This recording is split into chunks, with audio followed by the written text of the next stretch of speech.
paid. That's why I work every day. I'll be making money till I'm in my grave. Don't care what they say. I'll buy time with my money. Laughing to the bank cause it's funny. The money keep coming, I manifest it. Sing these lyrics and you'll get it. I'm the bank, come invest it. I get tracked and I have it. Money finds me attractive. I'm the type to make commas, turn a profit. I'm the boss, Willy Wonka, but it ain't chocolate. Yeah, I'm just being honest, I work for this shit. I'm usually modest, but this beat lit, so I'm going off thoughtless, talking my shit. Yeah, I'ma be the hottest designer in drip. I'm just coming with the rawness. I gotta admit that I'm usually modest, but I work hard for my shit.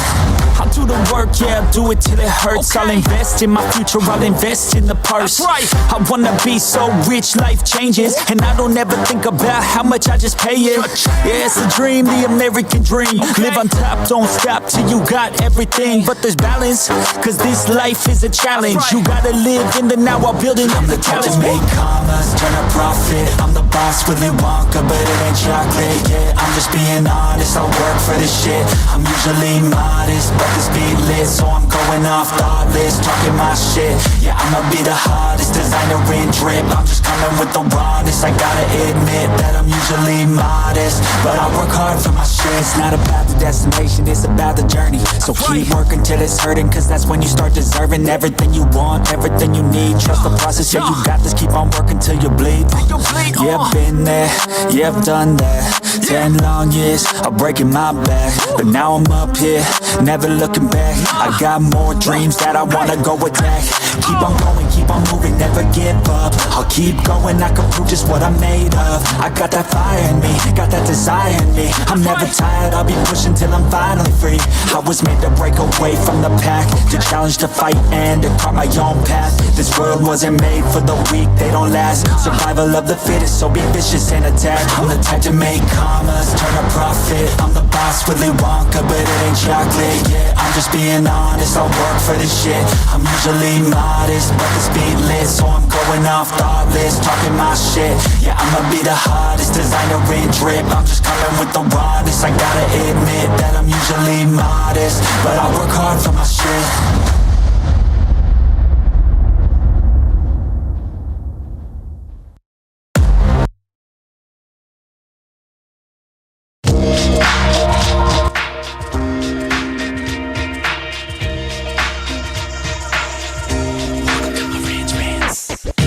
Welcome to Marantz Rantz, no advice on finance. Spin the wheel and take a chance. Get an NFT and a little education. The system got undertow, that knowledge is flotation. You wanna learn? Well, you came to right place. You pumping AMC, might get slapped in the face. Get your due diligence, know who the villain is. Don't be a sheep when the shepherd's carnivorous. So come learn, laugh, and maybe you win big. And listen up, y'all, the wheel is not rigged. Everybody get a chance in the live chat. Kyoto spin wheel, you win just like that. Retail fight back and this retail winning. Y'all just wait, man, this is just the beginning. All fellow simians, GME group singing the truth. We just chillin', infinity pool swimming. So welcome to Marantz Rantz. A lot of knowledge but no advice on finance. Don't even need pants, you can tune in naked like Kenny the Mayo Man. Internet's most hated. Don't wanna lose your money, then it's time for you to listen. If you're ignorant, invest in AMC, a superposition. The stream about ready, they told us to don't dance. I do what I want. Welcome to Marantz Rantz. Welcome to Marantz Rantz. Welcome to Marantz Rantz. Welcome to Marantz Rantz. Welcome to Marantz Rantz. Welcome to Marantz Rantz. Welcome to Marantz Rantz. Welcome to Marantz Rantz. Welcome to Marantz. That's weird. All right, we're good now. Man, I never know. I never know what's going on with my equipment these days because I don't go live as often as I used to. But hey, welcome back, guys. Welcome back to Marantz Rantz. Plenty of good information, a little bit of motivation, whole lot of truth, no financial advice. We got a lot to talk about. Before we start the show, I want to point out a couple of things. All right, so about 10 days ago, okay, I got an email. It was 11 days ago. I got an email, and it said, Dear Marantz, here's all the information you'll ever need about PP seeds. And it gave me all his personal information. Listen, I didn't make one tweet. I didn't say one thing about it. I left it alone. Then 4 days ago, more information came out. I shared it with the moderators, but still, in our fashion, did not make one video saying, here's his name, here's who he is, here's where he works, none of that. And the reason why I don't do it that way is because there are some YouTubers out there taking their own lives. They are afraid to get doxxed. They're afraid to be who they are. And I tell you, families first. I put a picture of my family up so you guys are well aware that I am not hiding who I am, right? Individuals that hide who they are and or that get told their physical address. They get manipulated about where they work, what they do for a living. That's not a playground for the internet. That's not a playground that people like to play in. But I'm not playing with you. I have 5 beautiful children. Yes, one's missing in the video, in the picture, only because my daughter Abby is in another state right now. She's on the other side of the country. But the other ones, we got together one Christmas. We took a picture. Hey, I'm just like any other man out there. I'll tell you all the stories. You guys want to hear them? Sure. I've been married twice, right? So I did have children from 2 different people. It was tough. I am here in front of you telling you that I've lived life just like you. I make my bills. I have good days, bad days. I go to work, love my job, hate my job. I love it. I don't hate it, but I'm saying you can at times, right? It can be overwhelming. The internet itself. But everyone has their issues. Everyone has their vices. But the headlines I'm reading are people are taking their own lives, and they shouldn't. So I just want to shout out right now to everyone out there. If you're a content creator and you're on YouTube, you're somewhere, and you're putting out information on Reddit, and you're using a code name, or you don't want to have people say your real name, that's you. And I respect that. But me personally, I live out here in front of you. I'm not dodging anything. I'm going to give you all the information you'll ever want in life, because the truth is this. If I can't be myself right here in front of you, then I don't have a show. I'm going to be honest with you guys. Why would I ever want to just come out here and give you the information and not be who I really am? Not be sincere? Because if I'm not me and I'm not living this way, then I'm just talking. And that's not what I'm doing. I'm actually living this talk. So it works out for me, and it works out for you guys as well. If you have any questions, feel free to reach out. If you're going to be on the show tonight, you guys know the way this works. I will have a link in the Discord that you guys can go ahead and join. Once you click on this link, you can join directly into the channel. I will be live. You will be live. And when you're live with me, you're going to be talking. So if your microphone's ready to go, be ready, because it's just going to be live right now. So I'm posting it right now. There you go. It's in the live chat. You can go ahead and click it, and you're good. But I'm going to go ahead and go over a lot of things tonight. I know you guys probably going to be like, man, like I've had somebody write me, and somebody said, hey, Marantz, every show is the same. And I go, oh, that means you haven't watched our show. You don't know what the hell we talked about. You know how many times I have to explain to people that used to watch this show 2 years ago versus us now? Like people who they haven't watched the show in the last year, they have no idea what we're doing. They don't know what connect the dots is. They have no idea, and how everything is just tied to private equity at that point. And you just have to be careful. You have to be careful on how you invest, what you navigate, and like what cycle you're in. You know what's the biggest thing? Here's the biggest thing.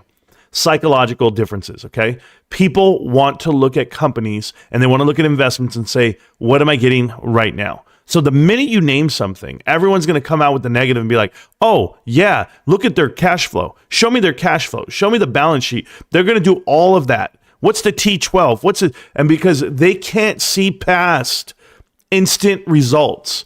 They want it now. This is the now generation. You know, give yourself a pat on the back. If you're over the age of 25, 30, you graduated without Google. All right. We made it through school without Google. These kids can't do it. I promise you. My son looks at me and says, where's my phone, Dad? I have a question about something. I said, son, what are you talking about? You don't know how to look things up? Like the Dewey Decimal System? You don't know how to look up in an encyclopedia, in an almanac, or an atlas, or figure it out. Look at the globe. I don't know what to tell people, but when they don't know where things are and they don't have the information in front of them, that's this generation. And it's the same with investing. You got to understand that private equity has had an influence on the markets for the last 50 years.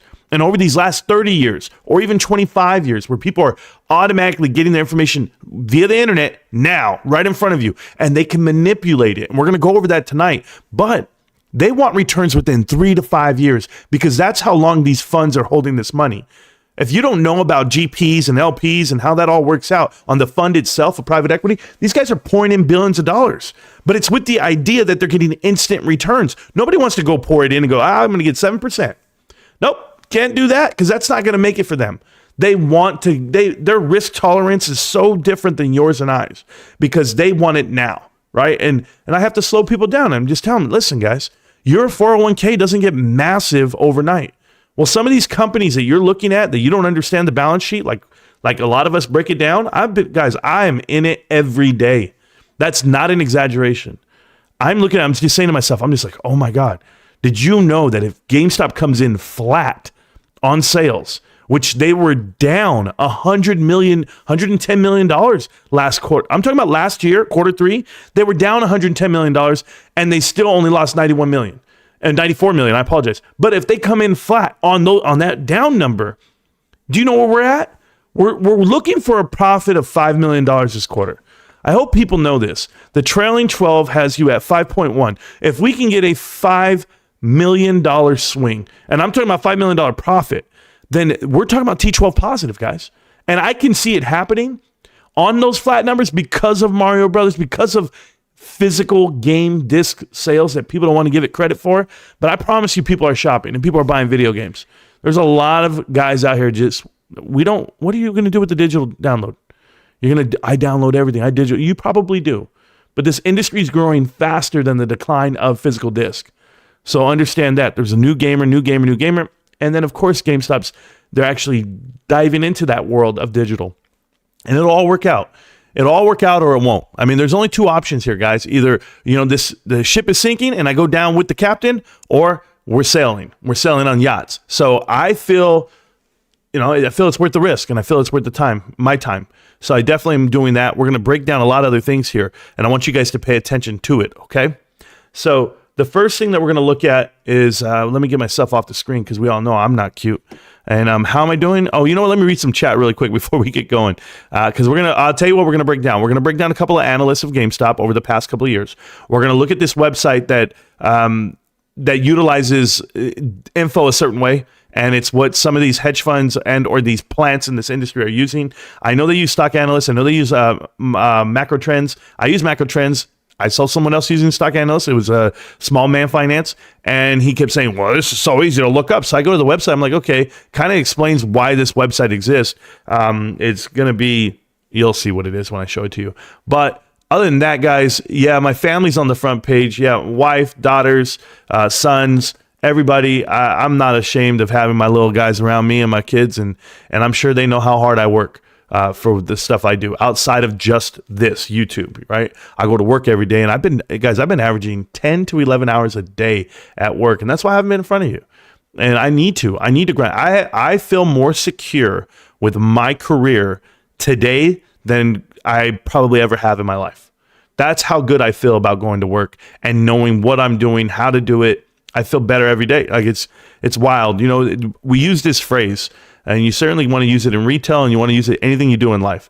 You never take anything out of your ruck. Right? I'm an Army guy, so I do it. You never want to take anything out of your ruck, out of your backpack. And you always want to add things to it. So the more information you get, the more knowledge you get, just throw another rock into that ruck. And as you think it's getting heavier and heavier and heavier, the truth is you're getting stronger and stronger and stronger with the knowledge that you're doing. So as us holding the stock, us going through these battles over the last 3 years, I mean, what could we do? What could they do? I should say it that way. What could they do to deter you from your investment? Possibly nothing. At this moment in time, I'm looking at the actions and the results of what Ryan Cohen's been doing and the transition of GameStop, that I'm happy to do it. The pivot, right? I mean, this was a sinking ship, but it wasn't because they had a failed business model. It was none of that. It was time for those guys to cash out on their equity, on what they had. And they've deployed plenty of swaps. They've deployed plenty of misinformation, campaigns. The FUD, the fear, uncertainty, and doubt that's on the stock market and on this particular investment alone, on this individual security, I've never seen it happen this way. I have read everything, guys. I've been everywhere. I've been on every website, you name it, and they're constantly reminding you, forget about GameStop. 3 best stocks other than GameStop. Don't buy GameStop, guys. No one shops there. It's digital only. It's a dying company. Ryan Cohen's a failure. You yourself, you're dumb money. You're crazy. And all I say to myself is, why do I need to be reminded of all these other little things around me? Why is it that I just can't make decisions for myself and everyone in the world just forget that I even exist? Well, how about you? How about you forget about GameStop? But I don't mean GameStop, the company. I'm talking to you, Wedbush. I'm talking to you, Yahoo Finance. I'm talking to any of you, GME Meltdowners. How about you guys forget about GameStop?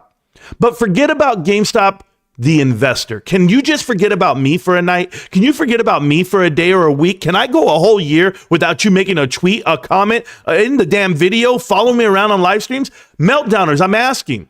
GameStop hedge funds, guys shorters, guys who don't like it, the Michael Packers of the world. You tell me, can you forget about GameStop, the investor? You want me to forget about GameStop, the company, but how about you forget about me? And then let's see who wins this part out. But instead, I got to battle you, battle mom, battle, work, got to battle the kids, I got to battle life. And then you want to put your little shit on me. It's not going to get to me, man. I'll tell you why it's not going to get to me. Because I'm getting stronger. I'm putting more rocks in my ruck. That's right. And I've got 2 pairs of socks. I've got a good pair of boots. And I'm walking through this world. That's what I'm doing with my life. And literally, I have more people than ever reaching out to me. Marantz, can you be a part of this documentary? Marantz, can we do an interview? Marantz, can you come be on my podcast? Marantz, and you know what? I have to pick and choose the moments that I want to be out here in front of you, because guess what? I don't tailor make my life for the content that I create. I don't come out here and go like, you know what? I got to put a video out. Hold on, work. Can you guys stop? The fact that we're hiring and we employ, think about it. I've got I'm not even joking with you guys. I probably have 22 interviews on Tuesday. Do you know what it takes to do 22 interviews? Do you know how long that is? How many, you got to sit there. Okay, let me ask you some questions. And you got to filter through apps. You got to go and pull them all. You got to call them. You got to talk to them, set up there's so much just for one day of interviews. And I got to do more than that. I have maybe 200, 300. But that's in addition to running a building, and dealing with employee problems, and then coming home, dealing with the kids, right? I made an immaculate breakfast this morning.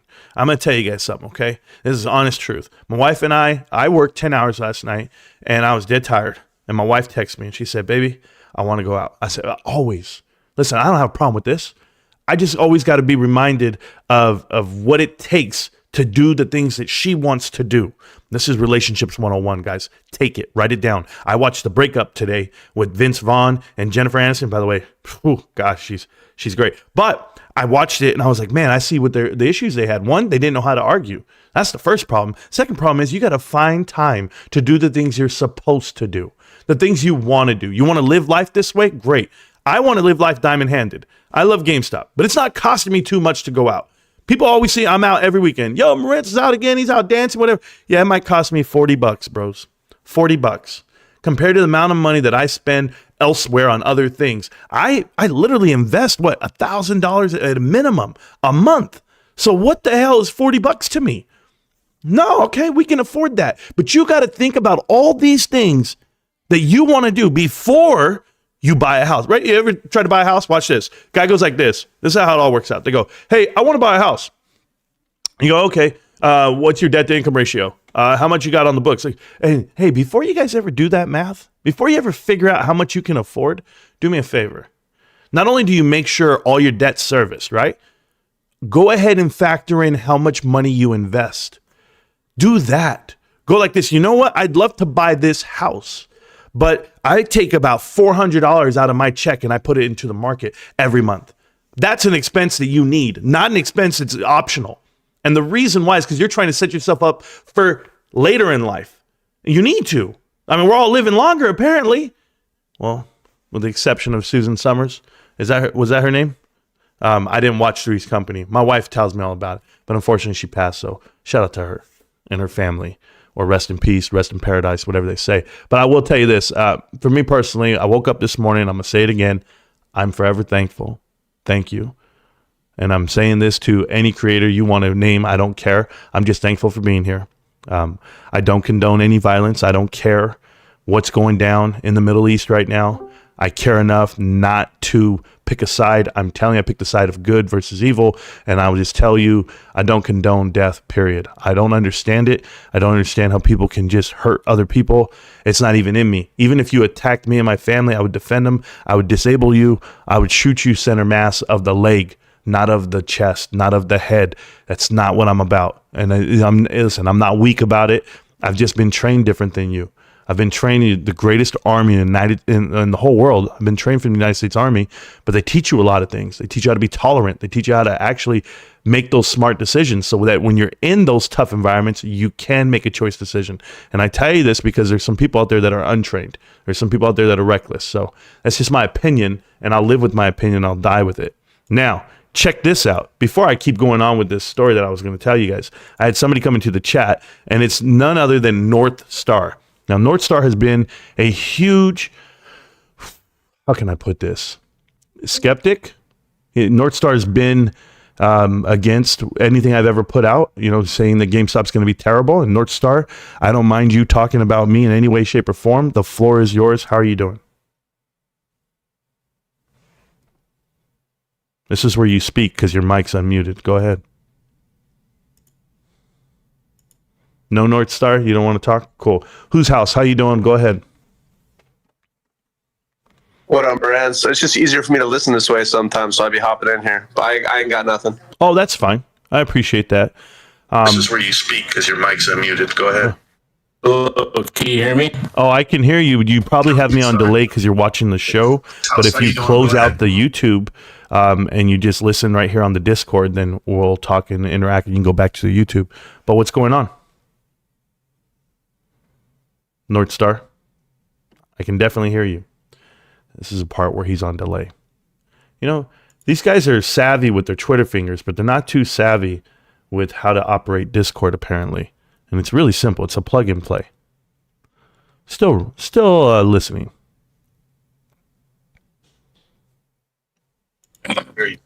Okay.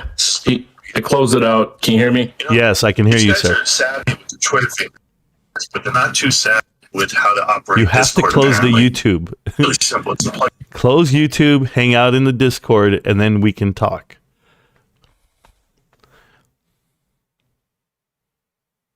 This is going to be great once North Star figures this out. He's on a 30-second delay. North Star, I can hear you perfectly. You just need to close out YouTube and hang out in the Discord, and then we'll talk. Whose house has it all figured out? He's been here 4 times. As I've been here a few times. Hey, Marantz, we having a positive quarter this month or what, bro? Yes, and it will be next month. It won't be announced till December, but it will be positive. Yes. I think Mario's going to help it out. I think a lot of video games this whole month has been great. This is the season right now. Ideally, Q2 is the lowest in sales annually. So if the lowest was a beat, can you imagine right now? It's about to be really great. That's just my opinion. But, Pro Week, everything's in there. And they pumped up sales this week. Spider-Man 2, Assassin's Creed, and Mario, like I said. So I'm really confident. Hey, Yeah, that buy one, get 2 free promo was nuts, bro. Yeah, where's North Star at, though? This is the guy I've been waiting to talk to my whole life. Still waiting on North Star. All right, well, he can't figure out YouTube. He can't figure out Discord. He can't figure out his investments. Why would I expect any different right now? I'm waiting, North Star. You can confront me. You can say everything you want to say to me. But, yeah, you can just mute YouTube. Yeah, that would work out too. Ruler Zod, welcome back, man, on your burner account. I really appreciate you. Anyway, back to the chat, back to the channel. I lost train of thought sometimes because, I'm scattering. I'm all over the place. But I'm working a lot. But we're going to talk about some things. I'll show you the chart in a minute. Not the actual chart, a different chart. But I've been going through the damn 8K for 8K. See, that's how crazy it is. The 10Q for GameStop. And this is for their quarter. That was Q3. Looking at it, analyzing it, seeing what it is. We had and even then I thought it was great because we had lost like $104 million Q3 of 2021 versus 2022. And so we had like a $10 million swing. It was a good one. I'm like, okay, we're going in the right direction. It was not as good as I wanted it to be, but the cash, that we saw that there was a purchase of marketable securities. That was the big thing for me. So right now, that's what we're coming into. We're coming to a swing of a full fiscal year. And when the T12 hits where it needs to hit, guys, there's going to be a problem for everybody. Okay, I'm going to start reading the chat, and then I'm going to get to what I want to show you. So I just want to say good morning, good evening, and good afternoon to everyone. I know you guys are all around the world that watch the channel. I really appreciate you and the support. Everyone who supports the channel, guys, supports me as a content creator and the information I put out. I just want to say thank you, and I'm forever grateful. I really am. And in my case, I thank Jesus when I wake up, and I also thank my wife because, damn, she's great. So I was cooking breakfast this morning. Was I saying that part? And this really happened. I was like, all right, baby, I'm going to make you breakfast because I always want to have a good time with my wife and take her out the night before. And so I really bit down on my energy. I didn't care if I was dead tired, whatever it may be. But I said, I'm going to take you out. So we go out feeling good. And it was great to see aunts and uncles and friends. Everyone was out. So, right away, the juices start flowing for me. I'm like, all right, I'm here. Let's go. We're here. Let's go dance. Let's have a good time. And that's how my wife and I met. A lot of you guys don't know, it was my wife and I, it was our 16th year anniversary that we met. We celebrated that on the 13th of October. And so that was 2 days ago, right? So last night we officially were celebrating as we were going out because I had to work all week. And even though I worked last night, it didn't deter us from going out. So I say, hey, baby, 16 years. We got to do something. We got to have a drink or something. Let's figure this part out. And you know what? It was just as good as it's ever been. We had a great time. I still remember, guys, and I don't know if you guys are as broke as I was when I say broke, I'm talking about like dead broke. Like, going to the car dealership, knowing you need a car and knowing you don't have good credit and knowing you don't have any money and you're just like, hey man, what can I get? That's how broke I was about 6 years ago. And that's because I hit a real tough spot in life. And I was like, all right, well, when you have all these kids, you got California and you had a bad run from not having a job for almost 3 years. You're like, all right, well, here we go. Now we're getting everything back again. We make some good money, and we got to go to the car dealership. So I remember when we bought my wife's car, and it was a hybrid. It was a Ford Fusion, and it was immaculate. It looked crazy. It was the showroom car. They had it all done with the rims, you name it. It looked great. And I was like, all right, cool, we'll get that because we like Fords. I've liked Fords the whole time, right? But I think I'm going Toyota next. No, I think I'm gonna stay with Ford. So anyway, I was like, all right, we're gonna get this car. And when we bought it, it was the best looking damn thing I ever saw in my life. And last night, when my wife and I are going out, now we have other cars now, we have other things, but my wife still has that car. And I walked up to that car and I hadn't looked at it the way I looked at it last night. I looked at it and I said, man, this was a good investment. Man, I did it right. Man, they gave us a deal of a lifetime. And it's not an investment, but it got us through this tough time in our lives where I was so thankful for the littlest thing. And now I look at the car and you could take it for granted. You got the house, you got the truck, you got the other cars, the kids have cars, you've got money in the bank, and you make tons of money you never thought you would make. And you got a YouTube channel and you're saying hi to everybody whenever you can. And you know what? That's life. Life is great right now. And so you walk around, you got GameStop in your pocket. Shit. But I looked at that car and I just was so thankful. I literally stopped and paused and I was like, thank you. And that's me just thanking Jesus, thanking myself. And I'm not, like I said, I'm not spiritual in that way. I'm not at church every day. I don't need that. I just know that if I just do my own thinking, I'm going to get through and I'm going to have a better day. So I saw the car and I said, man, we did it. Like I said that to my wife too. I got her in the car. I'm like, baby, 16 years. She just looked at me. Oh man, mama, we did this. Like we're still doing it, but I'm just saying we got through the toughest times, man. You get through your 20s and your 30s, guys. Shit. What's there left? What's left? What's left? A great run.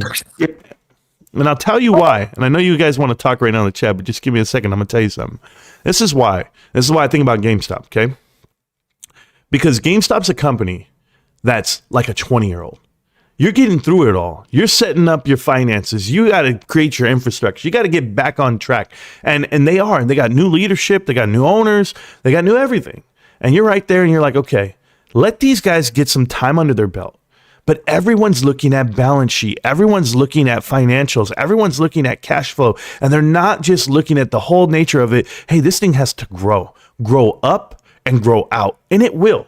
And it will, just like you do, just like you will. It's no different for me. I'm so thankful that Ryan Cohen's in charge of this company. I'm so thankful that I have the information I have to be able to look at it and explain it the way I do and then go, you know what? That's factual. That's correct. I'm not going to let the naysayers get the best of me, right? I'm not going to let these analysts get the best of me because the truth is this, guys. These analysts are set up. They're set up to tell you the wrong information. They're set up to destroy your investment and or your confidence. But if you tone out the noise, you just turn it all down and you don't read it and you don't go, then you're going to feel great. You are. And I'm going to tell you why, guys. I'm going to show you. I'm going to give you proof. Okay. And then I'll tell you about my night. Oh yeah. We had a good night dancing. Yeah. We did all that. Got home, made breakfast. Man, you can't even imagine. I did not eat breakfast this morning. I made breakfast for the family. This is truth. I made breakfast and I took my son his plate and I took my wife her plate. And my son accidentally dropped his food. And he dropped his food on the floor and he started cleaning it up. And he's like, oh, Dad. And he feels bad when he says, man, I let you down. I go, no, you didn't let me down, son. I said, accidents happen. But here, have my food. And I made him a whole nother plate with all the food I was going to eat. And I gave it to him. And I've been living off of Coke Zero and chips, just trying to get through my day, only because I was studying. And I didn't mind giving him my plate of food. And he was all happy and his face lit up. He wasn't mad about it. And I started looking at old videos of him playing video games and just I'm going down this timeline of him growing up and I'm just thinking to myself, one day he's going to be a man one day, my son. And he's going to have children of his own. And he's going to remember the day that I gave up my plate of food because he made a mistake. And hopefully, instead of yelling at his son, right? Because I don't yell at my son. I don't need to. I didn't yell. I didn't say one word. I just said, oh, son, that happens. Don't worry about it. Let me give you a different plate of food. Now, I've been there. I've seen it. I've seen parents berate their children, go crazy. You dropped the food. That's expensive. That's money. That's this. That's that. It's like, what the hell are you doing? I don't need all that. Let me tell you what those kids need. The kids need love. They need attention. And then, of course, hey, son, mistakes happen. Let's fix it. And here's how to fix it. You find a better man to do the right thing. Hopefully my son will be a better man than I ever am. And I pray for that. I do. So I felt blessed today. I did. And you know what? God gave me something better than just food. Because I didn't need it too much. I wasn't that hungry. So I got through it. I got through it with energy, and maybe it's what it needed to happen so I wasn't just sit here and get fat on a log with you. But I actually ended up watching 2 movies with my wife. We hung out, and then, of course, I'm right here doing homework in between. I'm like, baby, I got to do this homework, And my wife, she's like, okay, no worries. She going to feed me dinner tonight? I hope. I don't know. It's coming. Usually you guys see me on the stream. My wife will bring me a plate of food or something. But I just want to shout out to my wife. 16 years, man. I don't even know how we got there. It was fast. It is not slow. It was fast. It feels like we just met. And she was sitting there checking me out, and I was checking her out. And Nelly Furtado came on, and we were dancing to Promiscuous Girl. It's the first song we ever danced to. And let me tell you, I beat that beat up. You already know I'm a goddamn animal. And, I was back then. And now, I'm chill now. I got a broken elbow, maybe a couple of kneecaps. I don't know. But shout out to my wife. I love that woman.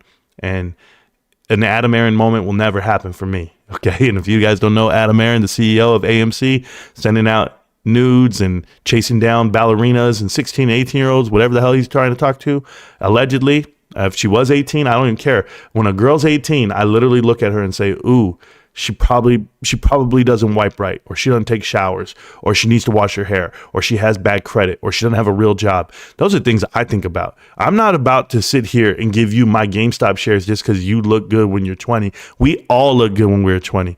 Don't remind me. The best advice my dad ever gave me, shout out to Willie Bobo, was this when I was young. He said, son, you see that girl right there? I said, yeah. He goes, she's hot, right? I said, she's good looking, Pops. He said, all right.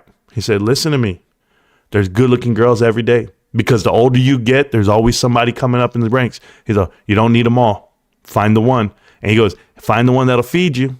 Find the one that'll take care of you, and you'll never go hungry. I said, all right, Pops, got you. Boom. Told my son the same thing when he was getting his thing going. And it's just that way, guys. You find what you need in life, and hopefully you can get through it together. If you can't, it's all good. Don't mean nothing on it. Just means, you're not me. That's all that means. I got a twin brother who's doing the complete opposite way. But anyway, love everybody, guys. I just want to give those shout outs to everybody. Let's talk about some stuff, though, okay? If you're in the chat right now, you cats out there in the Discord, are you guys ready to talk yet? North Star, are you ready on the mic? North Star still hasn't figured this out, bro. So, hey, guys, we're going to sit here and just wait for North Star to figure out how to talk on the mic here on this thing. How you make an honest living for your family should be out of bounds for protection of the innocent. Yeah, and North Star, true to a point. I'm happy you said that, because North Star, you're coming around more and more on me, and I'll explain some stuff to you as I read this chat. And thank you guys for all the hearts and all the love you guys are putting out in the live chat right now. But North Star 371, if you guys don't know who he is, he's on there. He's been very critical of me and the information and my investment. Yes. But never once have I felt that I was threatened as a man or as a person because of the comments online. Remember what I tell you, temporary and permanent. Temporary things are negative comments online, and whatever it may be. Breakups might be temporary. Might even you losing a job might be temporary. Just any negative news you might hear is temporary. The positive things and the permanent things are your education, your family, and things that you can pass on. So your career as well. So those should be permanent things. In this case, GameStop's a permanent thing for me, only because I enjoy the company, I enjoy the run, and I enjoy everyone around me while we're in it. Like I enjoy you guys. I enjoyed the interaction. I would have never met Almo. I've never met Kyoto, never met Ruben, never met Ravenstown. I never met Pep, Ralph, you name it. I wouldn't meet these guys. And the difference is with this channel, and the reason why they're doing documentaries on the channel itself where they're like, hey man, is this a cult? Is this group after the GameStop stuff where they all put all that bullshit out? And you're just like, no. It's like we just hang out and we put out information. I mean, you want to pick your side in the dirt. You want to tell us, that I hold both, or you're dumb money, or this is the group you're with. Okay, there's camps out there, right? But even in the AMC camp, there was camps within themselves. There was guys out there saying, "Oh, Adam Aron's a good guy. Oh, he's not. Oh, he's short. Oh, it's not. Or it's a great investment, fundamental investment. Oh, no, it's not." But all those guys all pick a side of the road, and guess what? They're all wrong. They're all wrong. They're all over there somewhere with no money, and they made a bad investment. So the ones that can see the forest through the trees, the ones that listen to the information, then hopefully they know what we're doing. But the track record speaks for itself. We're undefeated, and we will be. And we're going to stay that way, because if you know what you're reading and you know how to do math, and then you understand private equity, even more so now than ever, then you're going to really understand where you're headed soon. Who's in the chat right now? I know I heard people jumping in and out. North Star, have you figured out how to talk now? No? Okay, cool. Still not. Got you. Love y'all, fam. Heading out. I'll run it back tomorrow morning. Oh, cool. At work. New. I really appreciate that. I know a lot of you guys run back. Yeah, I can hear you, brother. God, you have it on delay. You're not listening to me when I tell you to mute the live stream and only talk to me in the Discord channel. So go ahead and shut down YouTube, mute it, and then you and I can have that conversation. But you're gonna get me delayed every time because you're not getting it. Are you trolling me? Is that what you're doing? You're probably trolling me, bro. That's how it's going down. All right. Anyway, this guy's really ultimate troll fest over here. So, is this still about GameStop? Obviously, Vitaly, always. But obviously, I talk about other things too. Talk about AMC. Talk about Bed Bath & Beyond. We're talking about Bed Bath & Beyond because it doesn't exist anymore. We're talking about it in history lesson. A lot of people learned the hard way, but there's some grifters out there that are now telling you to buy Bill Pulte's stock, PSM, or whatever, PHM. I don't even know what it's called. I don't care. I don't care because none of that is what they originally wanted to do. To go from one to the next is not about your original thesis. You have to sit back and rethink and revisit your investment. When you can't revisit your investment, Hello? because yes. Can you hear me? I can hear you clearly, sir. All right, North Star, what's up, man? I feel like What's up? You're doing great. I can't hear you if you don't talk, though. That's the difference. Guys, this guy's going to be here all night. What the hell's going on? Are you ready to talk? Bros, I don't know where these guys come from. Like, you ever This guy ask? has to be excellent. Hey, I just want to say, Marantz, too, real Yes. quickly, that the other day you said that, before you got to 10,000 followers or 8,000 followers, you started with 5, 10, 1. That hit me in the feels, bro. You didn't know how you were going to get there, but you just kept putting one foot in front of the other. I just wanted to tell you that when you said that, I felt that, bro. And I'm with you, bro. And I just keep going, bro. You deliver a lot of good shit. Yeah, no, I appreciate it. What's crazy is I was, are you still talking right now, North Star? North Star, you got the mic, bro. You're wide open. Go ahead. Oh, this guy's a troll, dude. Anyway, so I saw that Mr. Beast hit 200 million followers. What happened, brother? I can hear you. Yo, I'm going to let you keep interrupting me, but I'm going to tell you. Mr. Beast hit 200 million subscribers, right? And he had put out how many subscribers he had each birthday. And when he started, he was like 13 years old. He started, he had like none, 14, none, 15, he got a lot, 16, boom, it went crazy. And that was like, I'm like, that's 4 years in. And then he finally went crazy. And I'm just like, man, I'm thinking about content creation, right? Like what we put out, the information we put out, whatever it may be. And I think about it all the time because I'm like, okay, when are people going to know what the hell's going on with GameStop? When are they going to not shadow ban me? When are they going to find the information? And I felt that way I feel this way for a long time. I do. And, you know, my brother's a really prime example of this. And I tell you this with no envy at all. It doesn't even work that way for me. Are you ready to talk now? God. Are you ready, North Star? Can you hear me now? Yes, I can hear you the whole time. Okay. You know, bulls and bears aside, Yes, I sir. saw the theme of your video there, and you know, I think anything that has to do with your career, you know, making an honest living in your family, I think that stuff's out of bounds. I think,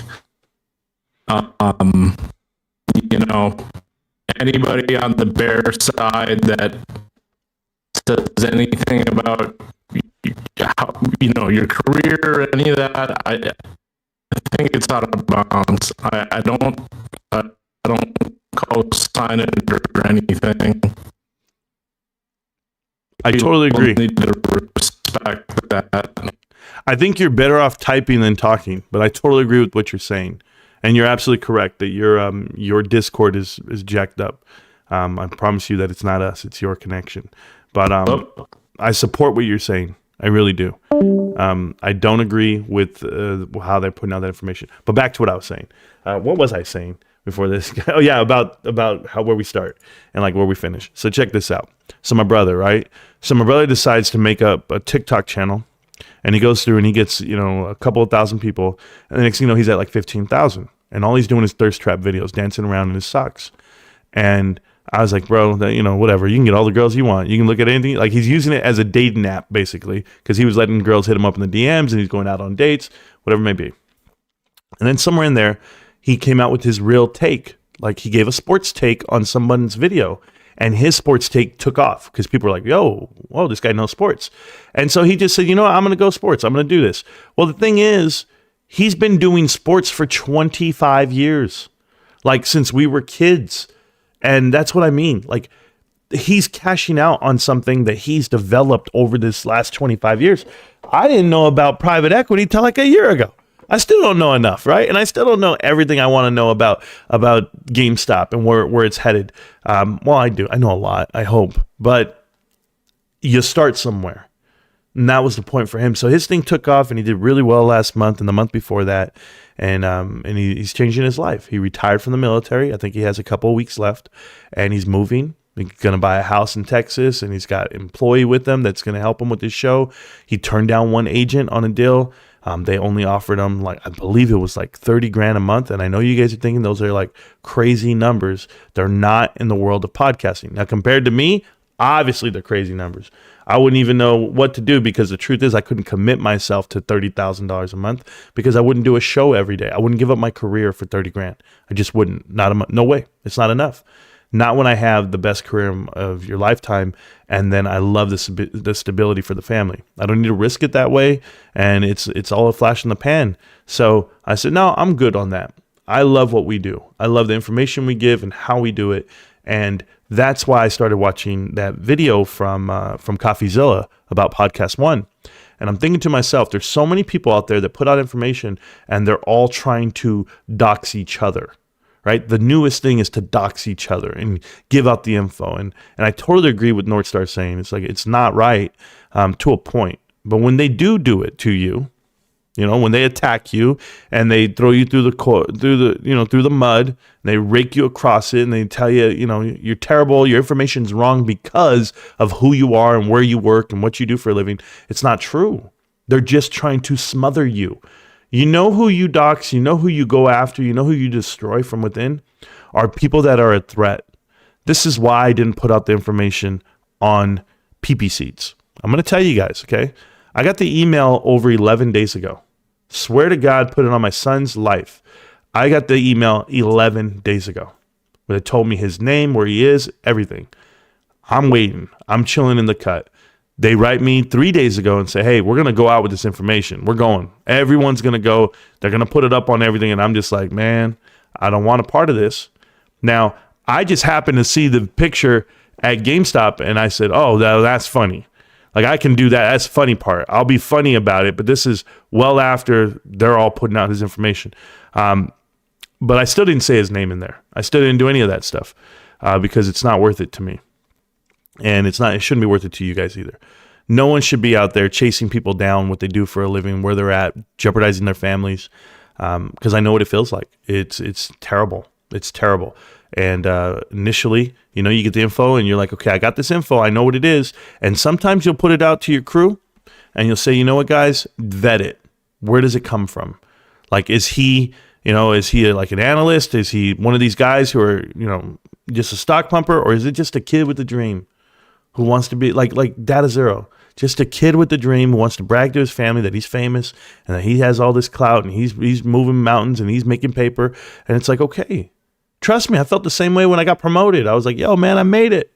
But not when I'm doing YouTube. I'm not like that. So just shout out to everyone who's out there creating content, doing the best they can, keeping people entertained. It's a rough run out here, man. Rough run, but I don't like it. I read that someone killed themselves. He hung himself on live. Someone did.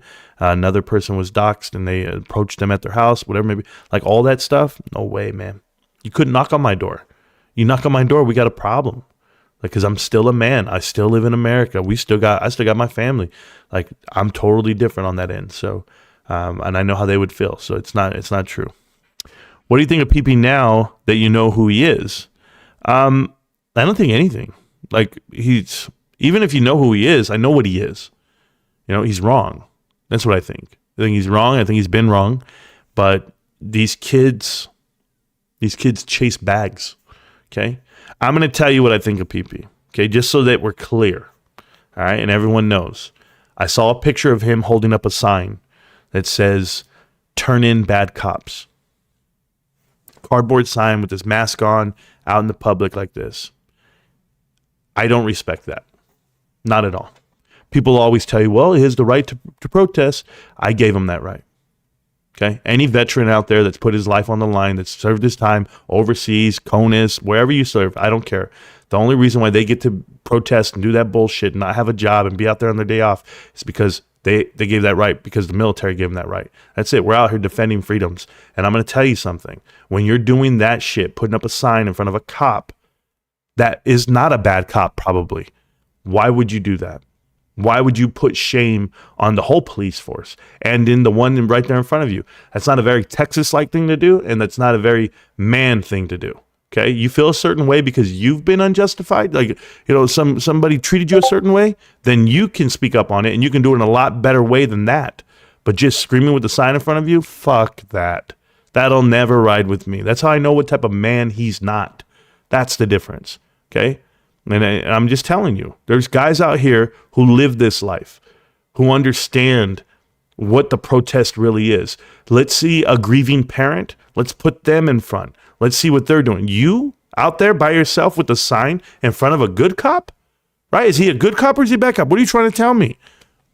I think it's poor in taste, but they told me a lot about who he is as a person. Absolutely. And just remember, you have those freedoms because there's people like me that gave up a lot, sacrificed a lot, their youth. So it cracks me up when people be like, well, what y'all about, short squeeze fundies, blah, blah, blah. I'm just like, yeah, we just like chilling in the crew. Yeah, I agree with that too. Evening, Wendy. Yes, sir. I said this a long time ago and I'll still stand by it. You can learn a lot from this channel. It gets deeper than just stocks right here. Thank you for all the life game, Marantz. Yeah, Reggie, I appreciate that, man. You know what it is? I just live my life in front of you, and I tell you what I'm going through. But if you're not in your 30s and you're not in your 40s and you're not going through what I'm going through, then maybe you can get prepped for it. Maybe I'm giving you the heads up, before you go occupy SEC and you occupy a sidewalk on an empty weekend and you're trying to tell people that you got a movement and you're shuffling your feet and you're doing all that shit like the Marine was doing. That's why I didn't have respect for it, because I'm like, yo, that man should be at home with his wife, his kids, and living a better life. trying to figure that shit out. You're not going to change the world tomorrow, and it's not your job to try to change financial markets. It's not going to happen with the sign out there on the sidewalk. All you're trying to do is get clout for the guys that you're gathering with, so you can get more views and more channels and figure it all out later. But yet, if you were really about that shit, okay, if you really were, you wouldn't have changed your channel to the I am Isaiah 316, whatever the hell his name is now. I'm just telling you, there's so many people out there that change who they are for the audience they're trying to get. And they're all fakes at that point. This channel's been the same since the day I started. I've been saying the same shit. The only difference is I'm living in front of you. Therefore, it's evolving. It's evolving with more information, but nothing's changed from the start. That's the difference, man. I'm lucky to have you, Marantz, as a teacher, mentor through this journey. Leroy, I'm just doing my part, man. You know, I'm going to tell you guys more. I was going off on a story here, and I was telling you things. Guys, I promise you, we're still going to get on with what I want to show you tonight. It's really good. Okay, it's very good. I've been doing some homework. It's very good, but it's really good. But I got a lot on my mind because I want to talk. You know, I'm not live anymore like I used to be every damn day, 7 hours, 5 hours, 3 hours. No, but when I can go live, I want to be in front of you. You know, I was watching Cosmic Lightning Warrior. Cosmic Lightning Warrior, a gentleman that I've had the luxury of being on the phone with before, several times. Being in an interview on his channel and my channel, we've interviewed each other. And at one time, he was the biggest GameStop YouTuber on the planet. Right? He had a good thing going, and he got stopped dead in his tracks. 5 free memberships for you guys. Shout out to Abe and supporting Abe and his struggles with humanity. This past week, it's been trying. You know, but I support you, brother. Whatever you need, you let me know. You've been like family since day one. So shout out to Abe. I got you, GameStop. So this is it. Okay, I'm gonna tell you guys something. So how can I say this the right way? I'm gonna say something different, but hold on. I'm moving something. So just so we're clear, guys, I sit back all day and I watch other YouTubers, and I was watching Cosmic, and he came out of the show and he said, "Hey man, I've been gone. And it's because him and the captain are no longer." If you guys don't know what that means his girl, who we used to have on the show with him all the time, they're not together anymore. Now, is that for consumption? Is that for everyone to know? Ideally, no. But I'm proud of him because that was so hard to get it to come across. You know, if I'm creating in front of you guys, I'm just going to give you this example. I'm creating in front of you. I'm doing a YouTube. I'm doing a live stream. I'm putting up video after video after video. And then from one day to the next, I'm not here anymore because I'm dealing with some shit, some real life shit that I don't have time to get in front of the camera, do my war paint, come on and get you motivated and get you pumped up. I can't do that right now because I'm dealing with some real shit. You know, I don't know all his stuff, all his problems, but from what he said, you know, they broke up. So I was like, hey, can you imagine if you're the guy? If I'm a content creator and I'm like, yo, me and my wife, we break up and you know, I got to sell the house. What do I got to do? I got to pack a bag. I got to pack up my studio. I've got to find a new job. I got to move back home with parents. I got to, you know, do you have those luxuries? Probably not. You're like, okay, am I going to go get my own place? Like, then when am I going to get up and running again? When am I going to get my mojo back? When am I going to feel good about myself? So watching that show was nice to know that there was a human element to him. And I know he didn't want to dwell on it too much, but shout out to Cosmic. You're in a tough space in life, in a tough moment in life. But I'll tell you, Cosmic, there's some real men out here who've been through that shit. And if you need a leg to stand on or you need something to lean on, watch the show.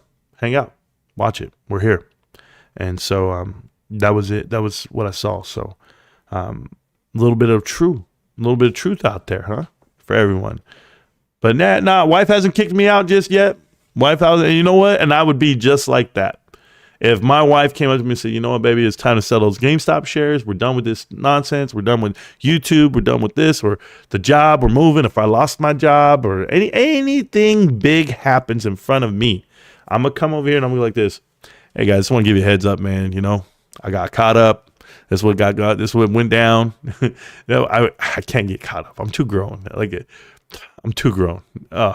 let me tell you, let some little young thing come up to me and be like, hey, I heard you're a YouTuber. I'll be like, I'm not. I'm a janitor at Costco. What's wrong with you guys? I scrub the floors and the toilets. Get away from me. Get away. No, man. I'm just having a good time tonight. So I want everybody to know. But we're going to get on with this show. We're going to get on with everything. I'm reading the chat right now. You guys are live with me. But shout out to everybody. Yeah, salute to Cosmic and his comeback tour.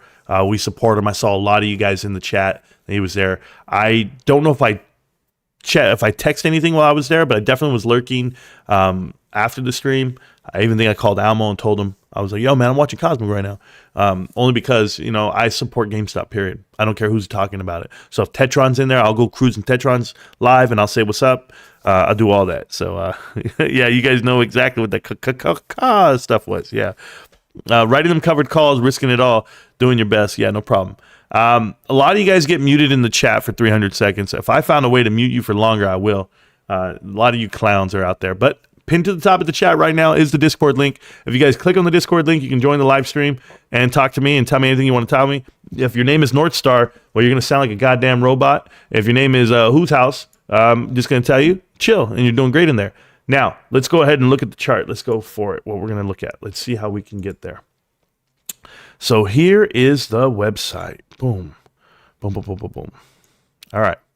Now, I want to talk to you guys about some information that's being passed around the internet. Ta-da! Okay, there I am. All right, so if you guys saw this website here, and I was looking at it only because Strongman Finance uses it, and it was really quick with some answers that he was giving out. And I was like, oh, let me go look at what else they say. So, of course, they're telling you the trailing 12, the revenue's at 581, so that means they're short about $100 million right now versus last year. Can they make up that $100 million in this next quarter? Anything's possible. Quarter 4, possibly. Net income, they're short at around $99.8 million. Now, the majority of that is the $94 million from quarter 3 of last year. So the $94 million is off of that. So really all we need is to have a $5 million increase, and we are positive in the trailing 12, which is huge for me, huge for you, because you haven't seen that in a long time from GameStop.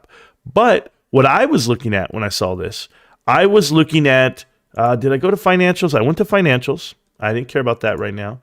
I went to statistics. Sure. Forecast. I went to forecast. That's where I went. So this website is going to announce what the forecast is for the stock. And it just so happens to be what Wedbush's forecast is, which is $6. So it tells you within the next year, it's going to go from where it's at today at $14.92 all the way down to $6. How it's ever going to get there, I'll never know. But this is a sell rating. So when I looked at it, and I pay attention to every analyst, everything they say, their only analyst that gives them a rating is Michael Packer. Okay? Michael Packer this year, right now, still giving them their $6 target rating. Well, let's go look at full analyst rating history. And right here, you're going to see Michael Packer go from $11 down to $8, but he was already at $30 down to $8. So they maintain 30 to 8. How could you ever say they're going to be at 80 or be at 11 or be at 6? And when I went and looked down here, they didn't give them a real rating until buy signal. The buy signals were in 2019 and when they were at the very bottom. And basically what they were telling people, if you know Wedbush is short GameStop, what they were telling people was to buy it. They gave it a rating of buy because they wanted you to buy their bags, because they were taking this stock to the ground. All right. They were going to have you hold their bags as they told you to buy it. But the minute the stock, remember, look at this, strong buy in 2020 September, buy, boom, 2020. But these are other analysts, okay? Other groups. But they were telling you strong buy because you couldn't imagine the price that it was at. It was at $2, $1 a share, $2 a share. But the minute it starts going the other way, all the way up, what do you think happens? Sell, sell, sell. Everybody wants you to sell it, sell it. Michael Packer, sell it, downgrade, downgrade, sell, sell, sell. So the two guys that were giving ratings of jack shit on GameStop, and you'll see it here, June 10th of 2021 and December, telling you a strong sell, get out, is Edward Wu and Michael Packer. They gave it price targets of $13 and $6. And I would tell you, I don't know how they get you to 13 and 6 when at the time GameStop was trading at around $60 a share. This is pre-split though. So it was $240 a share, $220 a share. You know, they were selling off shares at the time, but they're telling you it's going to go down to $6. How could it ever? But if you know the truth about Michael Packer and Edward Wu, man, oh man, I'm telling you. So let's go look at them. So first thing is Michael Packer. You can see him. And as you look at the stocks that he gives a rating to and or that he's told you to buy or sell or outperforms, he's all about the big boys.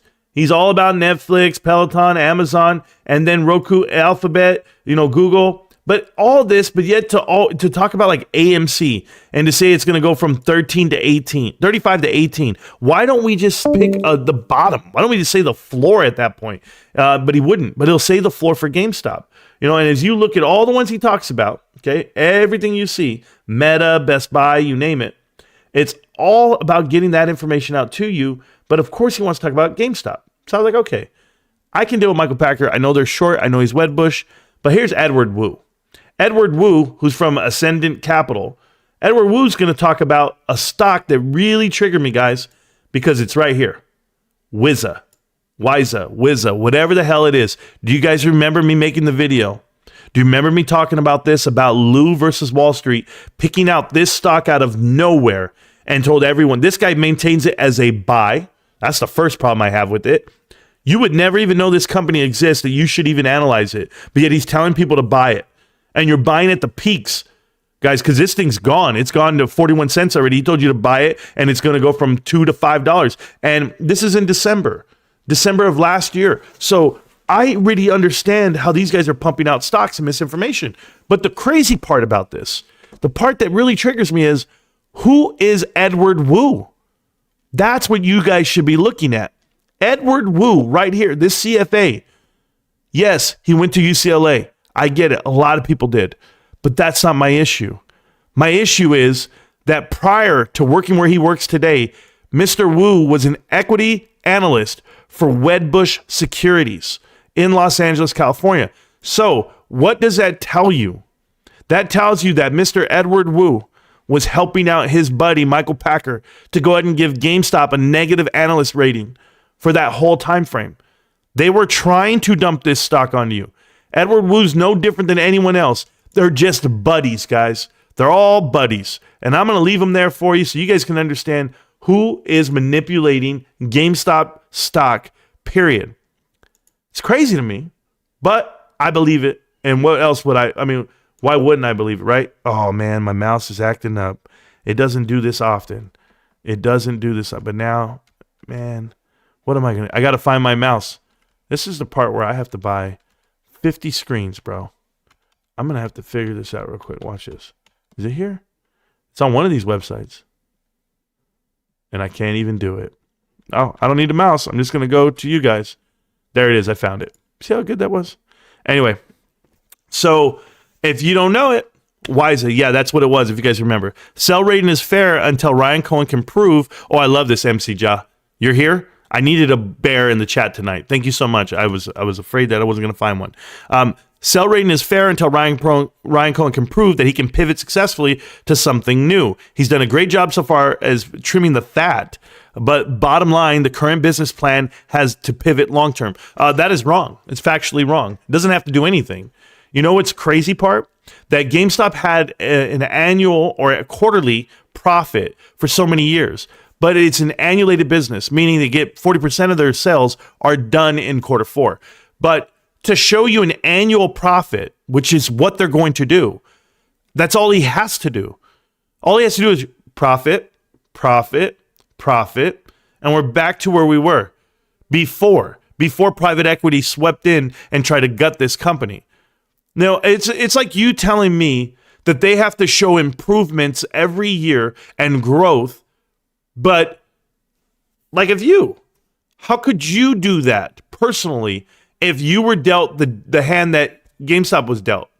If all the debt in the world came to your feet and you had a job that was capable of servicing that debt, but you can't buy a house, you can't buy cars, you don't have anything because you got to get your credit in line. You probably got to find a spouse, a secondary income to help you, another job maybe. But it's all going to take time. What the hell are you talking about a sell rating? How is it a sell rating? Everyone's just going to sell it. Who's going to buy it? You got to sell it to somebody, right? Why is it not a buy rating? I'm going to ask you this. Why wouldn't you buy something if you know functionally, factually, that the balance sheet is that strong? It's a 2-to-1 on assets versus liabilities. 2-to-1. Yeah, they pay their liabilities over time. They don't just shove their money out there. They let the interest pay for them. You know, a lot of people know about winning the lottery. And some people will tell you, you know what? I'm just going to give you this example. Some people will be like, hey, man, I'm going to take it all right now, one lump sum, cash option, pay the taxes, and this money's going to be worthless later on, so I want it now so I can invest. That's what some people do. But some people also say, you know what? I'm going to claim it as an LLC. I'm going to take it as an annuity, and I'm going to go ahead and bring out $40 million a year for the next 29 years, conserve myself, pace myself, get a tax break on it, and we'll see how it all works out. But at least I'm not going to go broke tomorrow. Now, are you playing the long game or are you playing the game today? You want it now. You want action now. You want results now. You want, what is this? They need to show profits now, growth now. What world do you live in? Do you not see a world war happening right now? Do you not see 2020 being one of the down years in the economy? 2023, no better. 2024, I can only imagine how bad it's going to be. How about this whole cycle of borrowing money, the cost of capital being more than anything you've ever dealt with over the last 40 years? This is the time to grow. Or maybe it's the time to build culture. Maybe it's the time to cultivate the culture, to say, you know what? I'm going to make this business a better business from within. That takes time. Can you imagine how many people it takes to actually meet Ryan Cohen, for him to influence and tell his team? He doesn't even know who's making every decision in the building. He just got there. But you want it now. Oh, he did great with cutting the fat. Well, who are you? Are you some analyst now? Do you know something I don't know? Because when I look at the balance sheet, they're doing great business. They make a profit. Well, they lost $2 million last quarter. And you're going to tell me they don't make a profit? It was a swing of 97%. It was a swing of $104 million. And you're going to say it's not profit? You guys don't know how to do this math. You kids are living in a bubble. It's too easy to cast those stones at my man. Ryan doesn't need to do it. You know what? Ryan's 38 years old, 37 years old. Macja. And it's not a sell rating is fair until Ryan Cohen. How about this? He's there. You ever done this? Let me ask you something, bro. You ever watch sports? I'm going to use a sports analogy right now, and maybe you can help me with it. And or maybe you can go ahead and look at like the Lakers or any other big name team, right? And they go like this. We just signed the best free agent. We have a new general manager. We just had the number 1 draft pick. We've got the whole squad. The season's about to start. Season's about to start. Now, are they going to win the championship? We don't know until they play, right? But I'll tell you what we're going to do. We're going to sell a lot of merch before the games. We're going to sell a lot of season tickets because people are excited about who's on the squad. We're going to sign a new TV deal. We're going to do all the business side of it because we see it coming. We see the potential. That's investing. Right now, you see the investment. You see the potential of what Web 3.0. You see what Ryan Cohen potentially could do. How big of an all-star he is as far as e-commerce, the platform, the leadership, the team. Myself included, people like me who promote the stock, the channel, everything we do for free on other platforms. Look at this. I can retweet something. Boom. There's instant advertising for nothing, for free. Don't you see the worth of the brand and the direction of gaming? You can't invest on that. You got to invest when you see the finished product. That's how you're investing. The mindset of your investment strategy is completely ass backwards to what you want to do in life. I'm serious. You know what? I'm not going to marry that chick over there, that woman right there, till I see her give birth and that she loses weight. That's right. I want to make sure she can have a baby and lose weight. Not my baby. I need to see it happen. How? It's impossible. How are you trying to get ahead of something? How are you not willing to take that risk that is minimal off of that balance sheet, off of those fundamentals, off of this leadership, off of the investment itself? How are you not willing? Yet you're going to just sit there and say a comment like that. Oh, well, until they show me he has a pivot long term. Well, what the hell do you think they're doing? You think they're cutting costs to look good? They're just cutting weight. Hey, we got to cut weight, guys. Not trying to live healthy. We're just going to cut weight. That's all we're going to do. Or maybe this is a new culture. Maybe this is the new business. Start believing in something. Start putting your money behind something. Or go buy Apple at the top. Go buy it now that it's perfect. Go buy Nvidia now that it's going. What are you investing in that's starting out, that's different, that's new, that has a plan? You want hope? I'll give you hope all goddamn day. I don't care. What are you going to wake up for? Why do you live another day? Why am I getting up every day and going to work? Because I hope I'm an influence on my children. I hope that I'm putting out great humans onto this planet and that they're not getting arrested. They're not taken away from the population, let alone adding to it. I'm okay sometimes.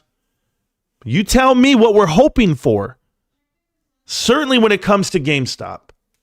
I'm hoping this company becomes profitable. I'm hoping that Ryan Cohen does the right thing. But guess what? I'm putting my money behind it. And thank you, my love.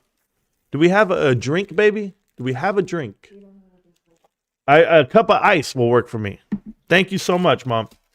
There's my wife bringing me dinner. I told you. You thought I was joking. Now, what are we doing, man?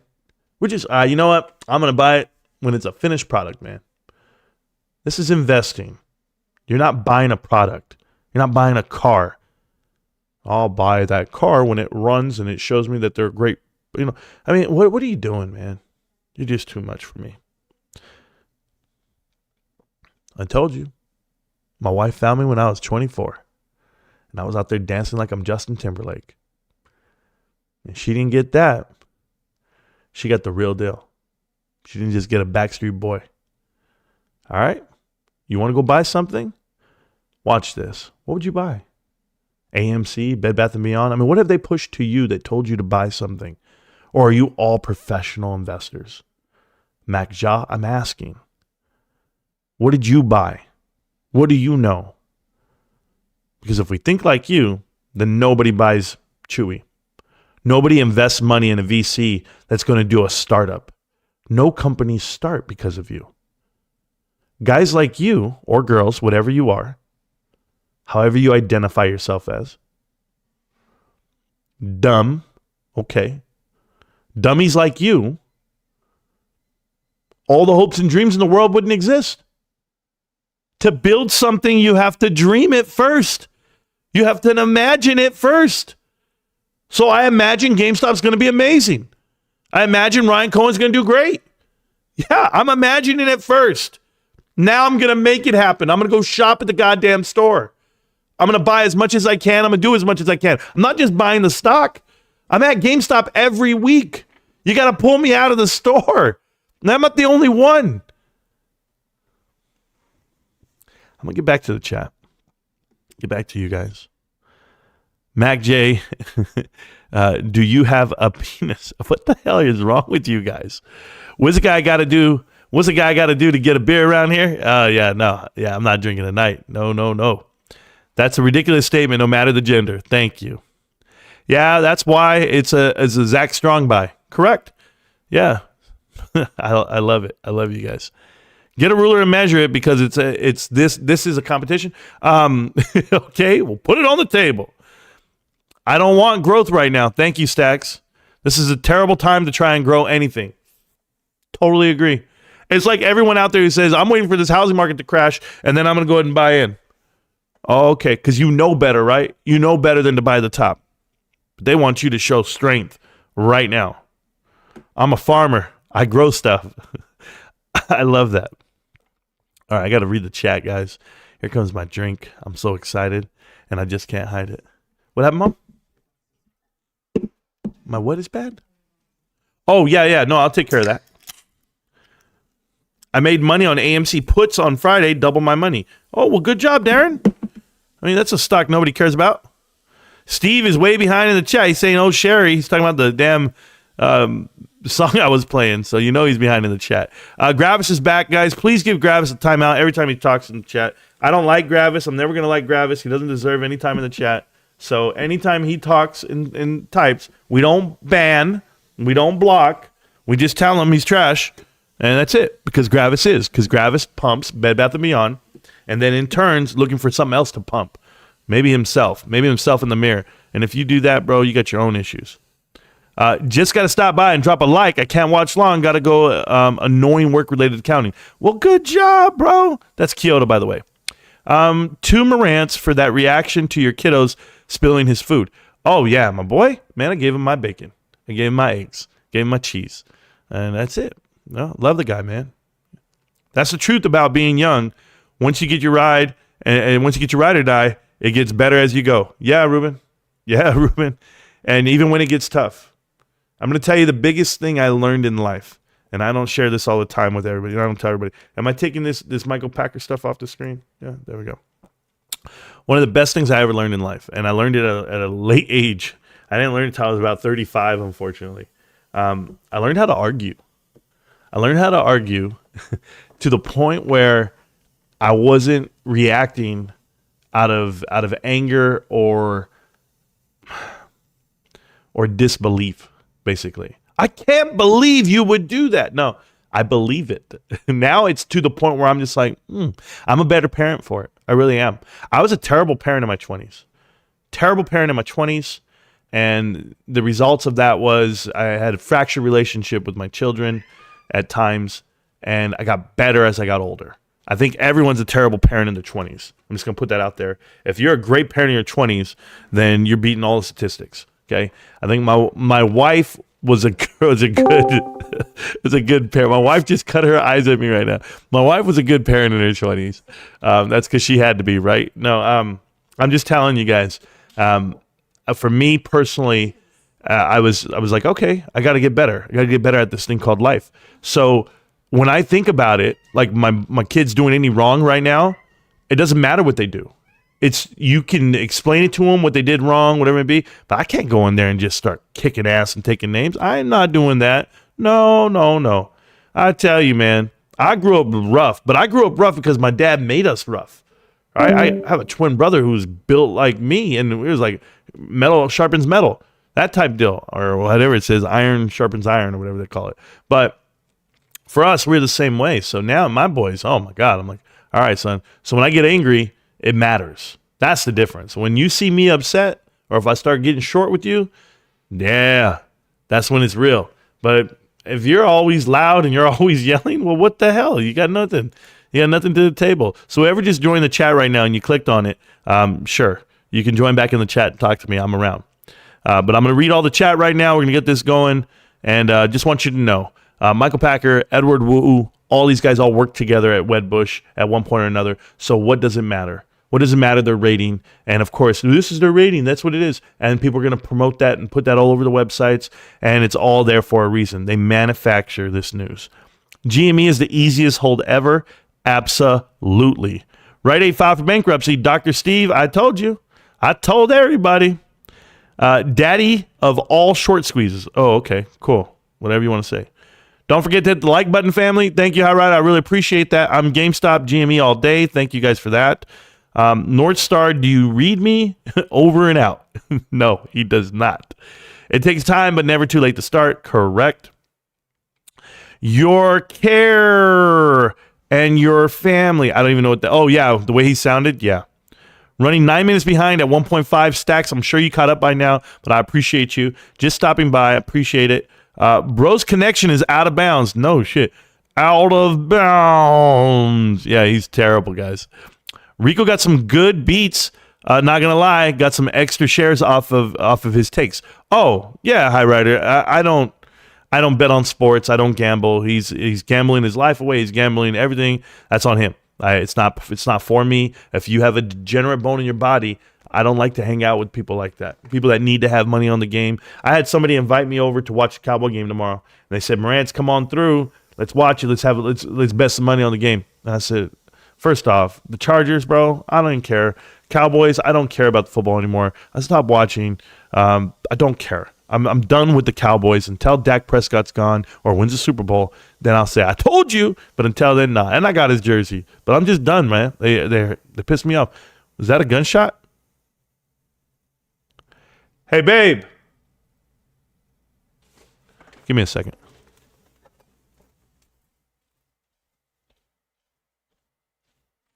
Hey, was that a gunshot?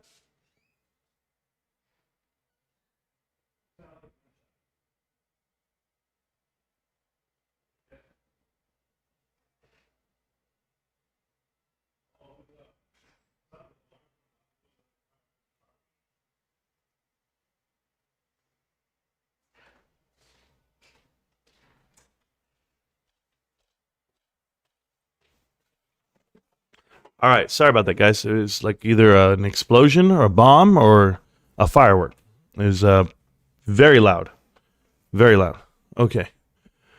Who was the one who took the photo of you at work? I thought it was the Bed Bath & Beyond Twitter shills. It was Alex K. I know who it was. I know who it was. It doesn't matter. Doesn't change. It was. I'll tell you what. It was a lesser man. I'll put it to you that way. But I'm over all that. He was a real life chump. Correct. But it was a Bed Bath & Beyond groupie. Yes, Ruben's got my back on this. Alex, no life clowns do shit like that. Absolutely. It's the content you put out and the cool community you've created that's so appealing.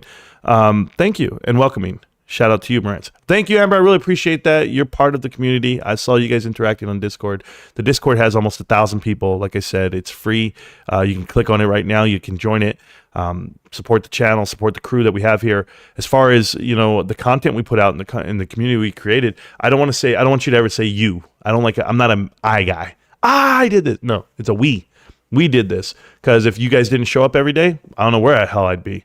I think about it, and I couldn't imagine having almost 9,000 people watch the show and be around and watch all the content that we have.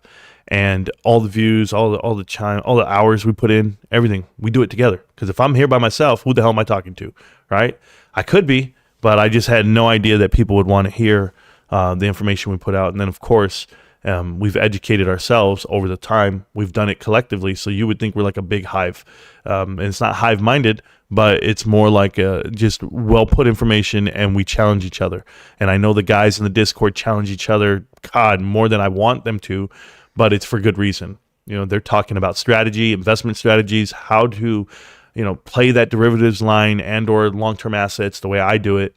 But I don't judge you for who you are and what you do.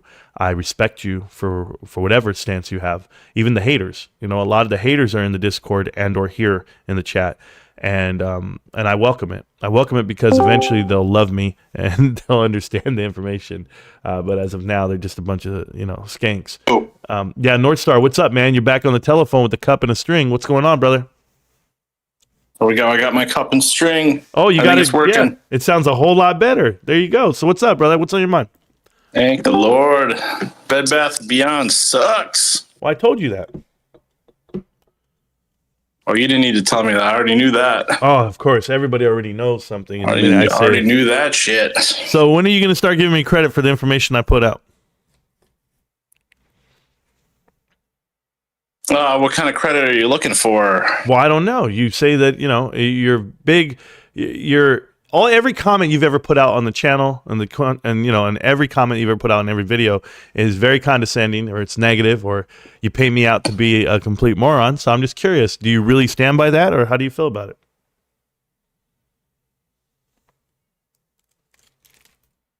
Well, I don't know, man. I mean, I can't say that your information is necessarily, I don't know. I think you cherry pick your information, I think.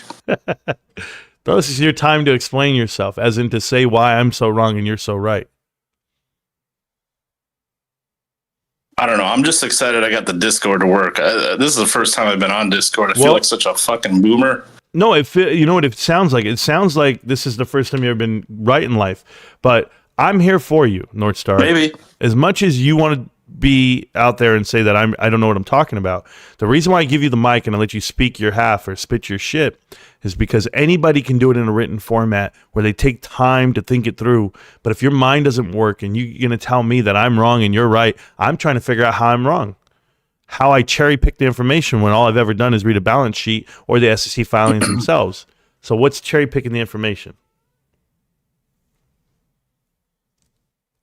I mean, I guess it depends on exactly what we're talking about. Let's talk about it all. Where do you want to start? We can go alphabetically. How am I wrong about AMC? Oh, I don't doubt that you're correct about AMC. Oh, okay. AMC, Bed Bath & Beyond, all that shit's garbage. Oh, I killed it, right? Like I hit it 100% out of the park. Private equity, named it, called the bankruptcy's coming, called all the insiders. No, every inside and out about those stocks. Would you agree? I don't know, but I know your private equity take. It is interesting, the whole connect the dots and basically laying out all the players and kind of, where they've come from. Kind of like it reminds me, like, I'm a sports fan. Okay. Talk about the NFL. We're looking at, like, where was this guy a coordinator before and, like, their history and kind of where it fits together. And I've always kind of wondered, like, okay, I've even thought back to where did these guys, where did they go to college? Yep. College, you make all your connections there, and it's like not what kind of who type thing. That's where your networking comes in. That's the Wharton way. Yep. I talked about networking. That. Yep. Yeah. So here's my thing with you, Northstar, okay? I'm right about everything, but yet I'm wrong about GameStop. That's your stance. I mean, I guess yes and no. I guess you're right about some stuff, but some of the other stuff just seems a little, it's conjecture at best, Conjecture? You don't think it's factual? Are we sitting here looking at Bed Bath & Beyond carved up and gone? I mean, I've always kind of thought that, that's a separate stock, and I just don't really know how they connect, They don't. That's what I'm saying. It's trash. There's a reason why it was shorted, and the reason why the price is going down. And but you know why it's not even a company anymore. But you know why it's trash. You know why it's gone. Because of private equity. I mean, they didn't. No, it would still exist today. No. Listen. This is why I want you to understand. These companies don't need accelerators. Do they need lighter fluid? Like, why the increased demise or the acceleration of the demise of the companies is the issue here. I'll give you a company, okay, and I'll let you understand it. A company like Dick's Sporting Goods. Dick's comes out and they take over the planet for golfing equipment, workout equipment, exercise equipment, shoes, you name it, they're everywhere. But it's because you picked one company to encompass everything else, just to engulf all the other ones. So they've bankrupted Sports Authority. They've bankrupted other avenues to make money in retail for sporting goods, but one got to survive. And that's what you see. It's a playbook. It's what they call category killers. And I've explained this in detail, but you're telling me I cherry pick info. And I'm telling you, do you know what Dick's Sporting Goods, do you know what their CEO makes? Or what he made out the door? It was like $150 million in annual salary just to walk out. Like, those are crazy numbers. Those are numbers. Yeah, I mean, I believe it. Yeah. But that's private equity. Private equity, the first thing they're going to do is buy out your company or buy leverage in your company for minimal dollars. And then they're going to borrow that same amount and pay themselves back that money that they just put into it. But they leverage it via the public. They take it out in debt. And people are going to leverage it and borrow that money. So this is not cherry picking data. In my opinion, and or what's factual that you see, connecting the dots explains a lot, but you don't understand it if you don't watch every video, right? But I know you watch every video because you speak on every video and you tell me I'm wrong. So I want the comment. I want the comment in the next live stream or in the next video that you see when GameStop goes positive in earnings, Q3. I want you to see what it is. And instead of just kicking my ass in every comment, maybe you realize that those comments aren't needed. Maybe you can just bow out gracefully. Maybe you can say, you know what, Marantz, you were right. I was wrong. But I don't even want to hear you say it. I just want you to vanish into the night. But instead, you'll make a burner account and you keep kicking my ass, trying to convince people that I'm wrong. But yet I'm right about everything else. I don't have any burner accounts. I'm North Star across the board. Cool. North Star. Well, I want to be there with you when you realize that you're wrong and that you've been wrong, because we're not wrong.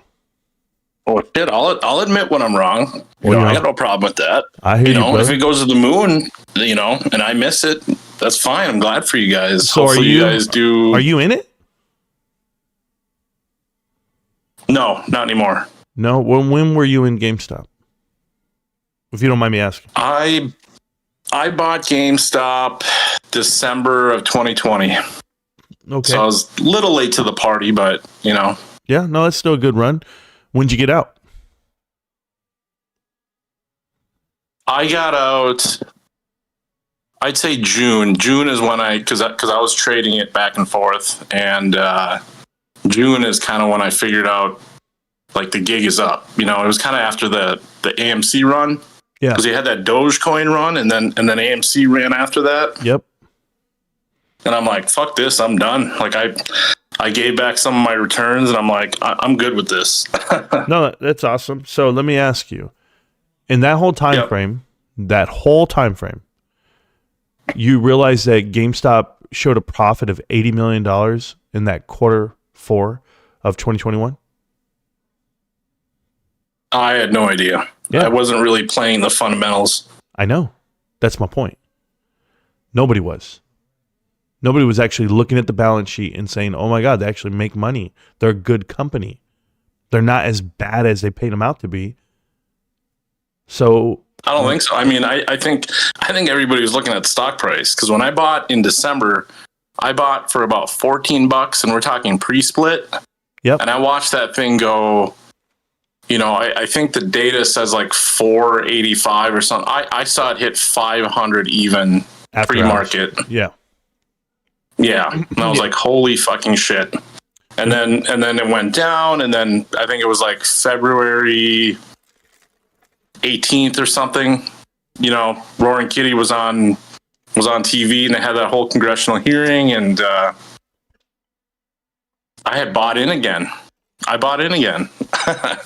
So I caught that March price surge, and I kind of thought it was going to keep going. And, like I said, I gave some of the returns back, made some on that Dogecoin price run, and then so AMC. And then after that, it was, you're just the best trader I know. I'd say I got lucky. I got lucky. So what have you bought since then? What do you buy now? Right now, I am mostly in index funds. I pretty much look at the broader market, and I've kind of dabbled in a couple stocks. I don't know if you've heard of Skywater Technology. No. I only know GameStop. Right, but yeah, as far as now, I'm mainly index funds. I've just kind of looking at the broader market. Yeah, the individual stocks are just too risky. Too risky. I mean, what do you mean by? I know, but what do you mean by risky? Not for you, but for me. No, are you trying to what make do I mean money? By risky? No, you're trying to make money like a weekly. Are you a day trader? I guess I describe myself more as a swing trader. Yeah. Well, so I'll hold on to stuff for days, weeks. Typically, not really a day trader. I have day traded, but typically not. I like to hold a position for a few days, if not weeks. Right. Well, like I told you, you are the best trader I've ever met investing into the broader markets and not individual securities, even on swings or good news or runs or pumps or dumps. It just doesn't add up with the comment you made, as in to say that I'm going to be wrong on this or that I cherry picked the data. What's the information that I've given out is that I'm buying GameStop at any price and I'm holding it forever. So what's there to cherry pick? I mean, facts can be twisted, though, Marantz. What fact? Everything's great. I guess I wasn't. To be honest, I came on here tonight. I wasn't really prepared to talk about GME, in depth, but neither was I. I just wanted to say, like, for all the haters, just saying with all the haters and just, I kind of been wanting to say it for a while. And then you're, like I was saying before, like your live stream, I see your, the thumbnails of your family and, bulls and bears aside, I think any talk about like your career at Costco or wherever you work or whatever you do to support your family and your family itself, I think that stuff's just out of bounds. And I think, anybody that talks about that just really doesn't belong in this space. But I am glad you guys allow bears to talk, on this channel. So I think it's important for you guys to hear both sides. Absolutely. But I will tell you this, and this is just out of respect to everyone. I don't mind talking about my career. I don't mind talking about my career because it really gives you a good example of what I understand and what I know for retail, right? The culture of it. Absolutely. I don't have a, you talking about it is fine, but I think other people, because I remember on Twitter or whatever, somebody took a photo of you at your work, like that's some stalker shit, like way out of bounds. Like, I've had people walk up and threaten me to my face, told me to stop making videos about Bed Bath & Beyond. And I would never do that. I mean, I'll make fun of you and say some, I feel like I've been a little hard on you, but I'll say stuff, but it's like, I don't mean any ill will towards you or anything like that. Like, do what you want. Like this is what the platform's for. But yeah, those people should be definitely brought up on criminal charges. So I want to tell you something, okay? Because I know, and I appreciate you saying that, out loud in public for your first time ever talking to me. I'm not an intimidating guy. I really am easygoing. You can talk to me and I'll hear you out. But the parts that you say are being twisted, and I love what Stacks just said. He says the truth can be twisted, but not facts. So when I'm reading things that are documented and or I'm bringing them to light, I have plenty of videos out there. If you've seen them, connect the dots from 1 through 42. It's all documented. So it's not twisting facts. And the balance sheet, I can't twist. Math is math. What I can tell you is that I've agreed to invest into something well before everyone else understood what it was. And that's truth. Everyone sees it for a short squeeze. Everyone sees it for market manipulation. They don't see it as a blue chip quality investment based off of fundamentals and leadership. That's what I am. And that's what I've been doing. And I'll just keep doing it. But I appreciate you giving us the other side of the spectrum, and I love that you're willing to talk out here in public. But when you say you're not ready to talk GameStop fundamentals and or about the investment itself, North Star, I'm ready at all times, babe. I'm ready to go at any time. It does not matter because I eat, sleep, and breathe it. When you do that, then you can sit on my side of the table and be like, you know what, Marantz, maybe you're right or you're wrong. But until then, well, I guess I'm not going to pretend that I'm an expert or anything. That's why, I think as far as we're going to touch a point, let's say the goodwill, goodwill on accounting. And, I make reference to Mr. Strongman Personal Finance. Yep. And, I guess I would let him talk on my behalf on those points, but it's like, I really don't know. You could be right about goodwill.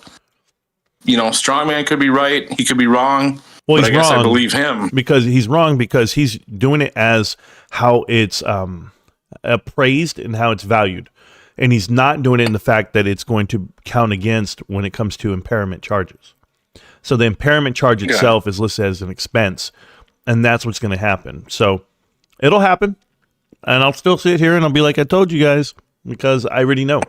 And you should know if you're going to do that homework and do that. But CPAs, they can come on down and get slapped around with these fundamentals. GameStop's unbelievable.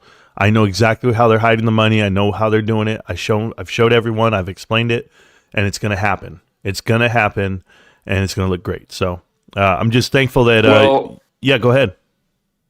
I was just going to say, hopefully so, man. Hopefully it works out for you guys, and you at least I know you guys. Some of you guys are down a lot of money.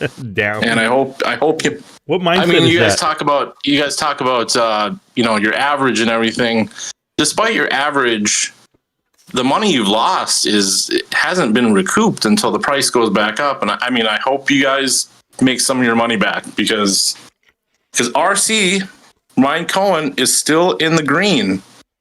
I was trying to figure out what his average is, and I think this price could go down to I don't know. It could go single digits, and he's still up multiples. I think, I know he bought in for 10 million last year, but Yep. I calculated something like, what is that, like 5% total stake? Because I think he originally went in for 76 million, I believe.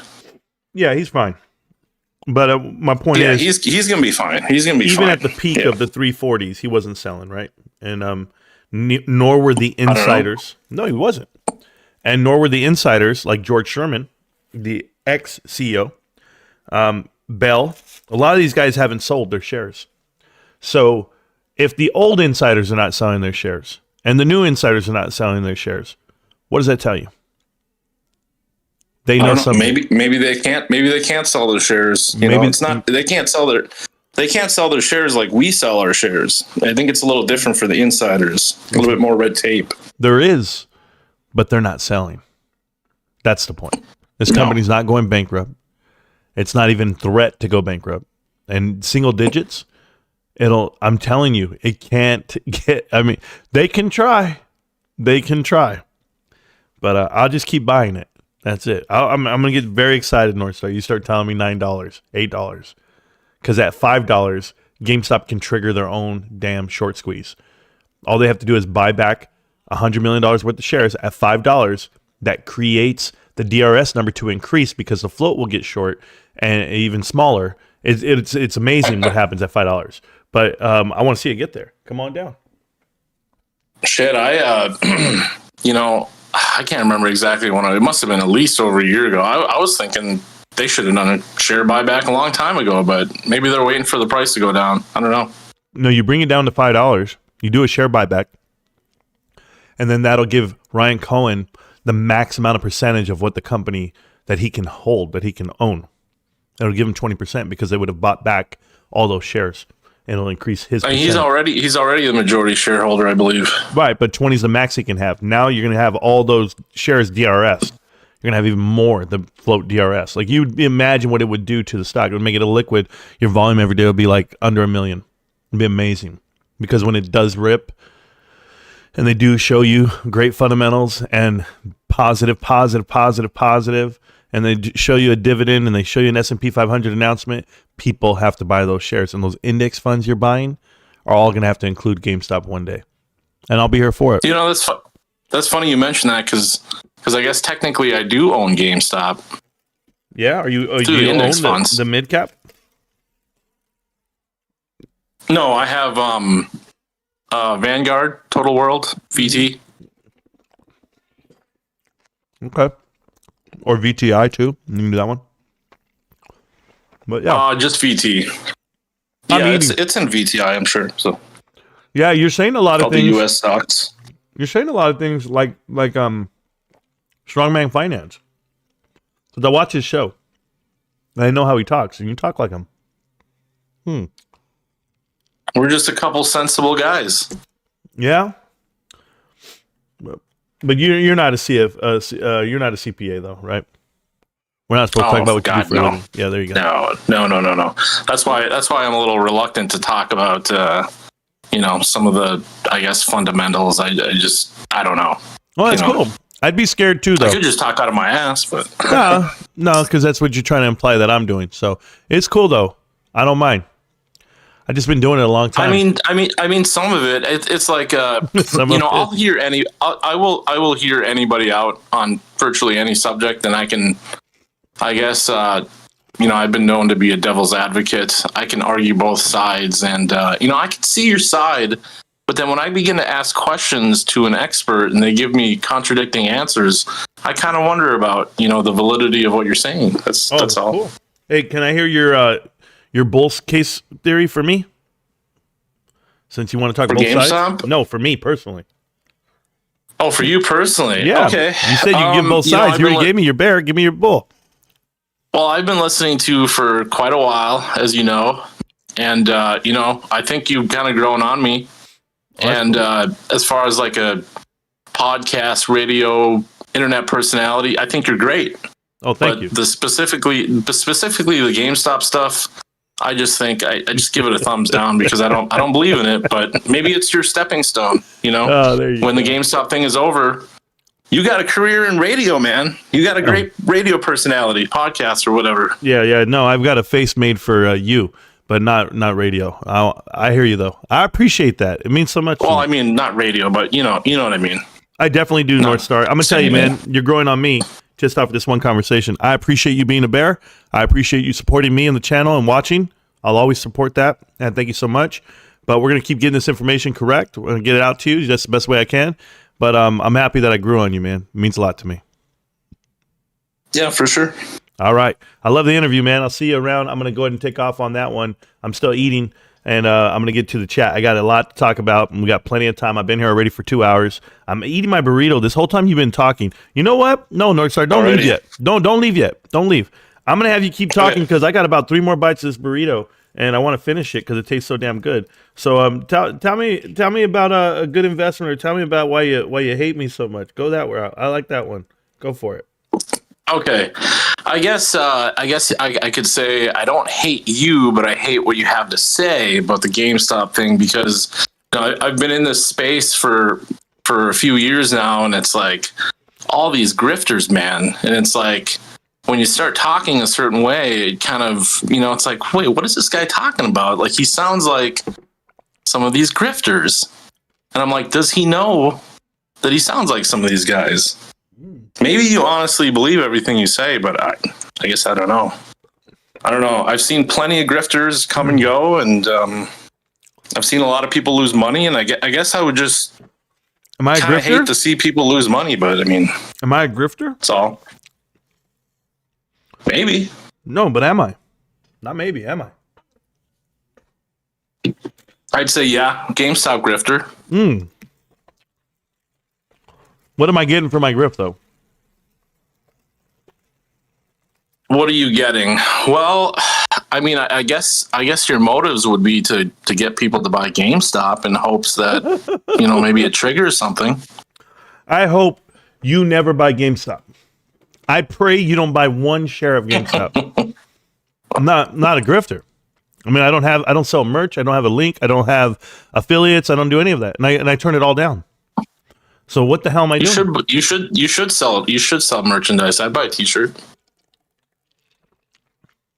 I know you would. A lot of people would. A lot of people buy a hat, t-shirt, keychain.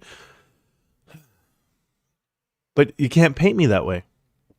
Or I'm built different. I'm sorry, young man. You have not figured this out. I'm not cut from that cloth. Fair enough. I know you've referenced Roaring Kitty quite a few times, and I'm familiar with his when he was doing live streams, and his Reddit as well, and it's like he never explicitly told anybody to buy it. I think that whole subject is a whole different thing, but it seemed to me like his approach towards the social media and stuff was more like a journaling of his thoughts. Like he never really told anybody to buy explicitly. Yeah, I haven't used the phrase "you have to buy," "you should buy." I tell you what I'm doing. I've got to buy it at this price. I agree. I love it. Yeah, I don't tell you. That's what you feel. Yeah. Yeah, I don't tell you guys. I don't even care how you spend your money. There's nothing to do with me. But Kyoto's making a point here because Gravis, who's banned in the chat, he can only speak every 5 minutes because he's a 300-second kind of guy. He said something like, "Oh, I'm grifting off of TikTok." Well, let's think about TikTok for a second, just so that we're clear. I make $0 on my TikTok videos. I'm not monetized on TikTok, so let's just put that out there.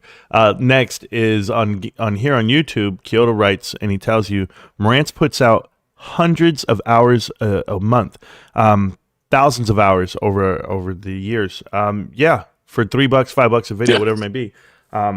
It doesn't matter. Like eventually, because it's not even about that.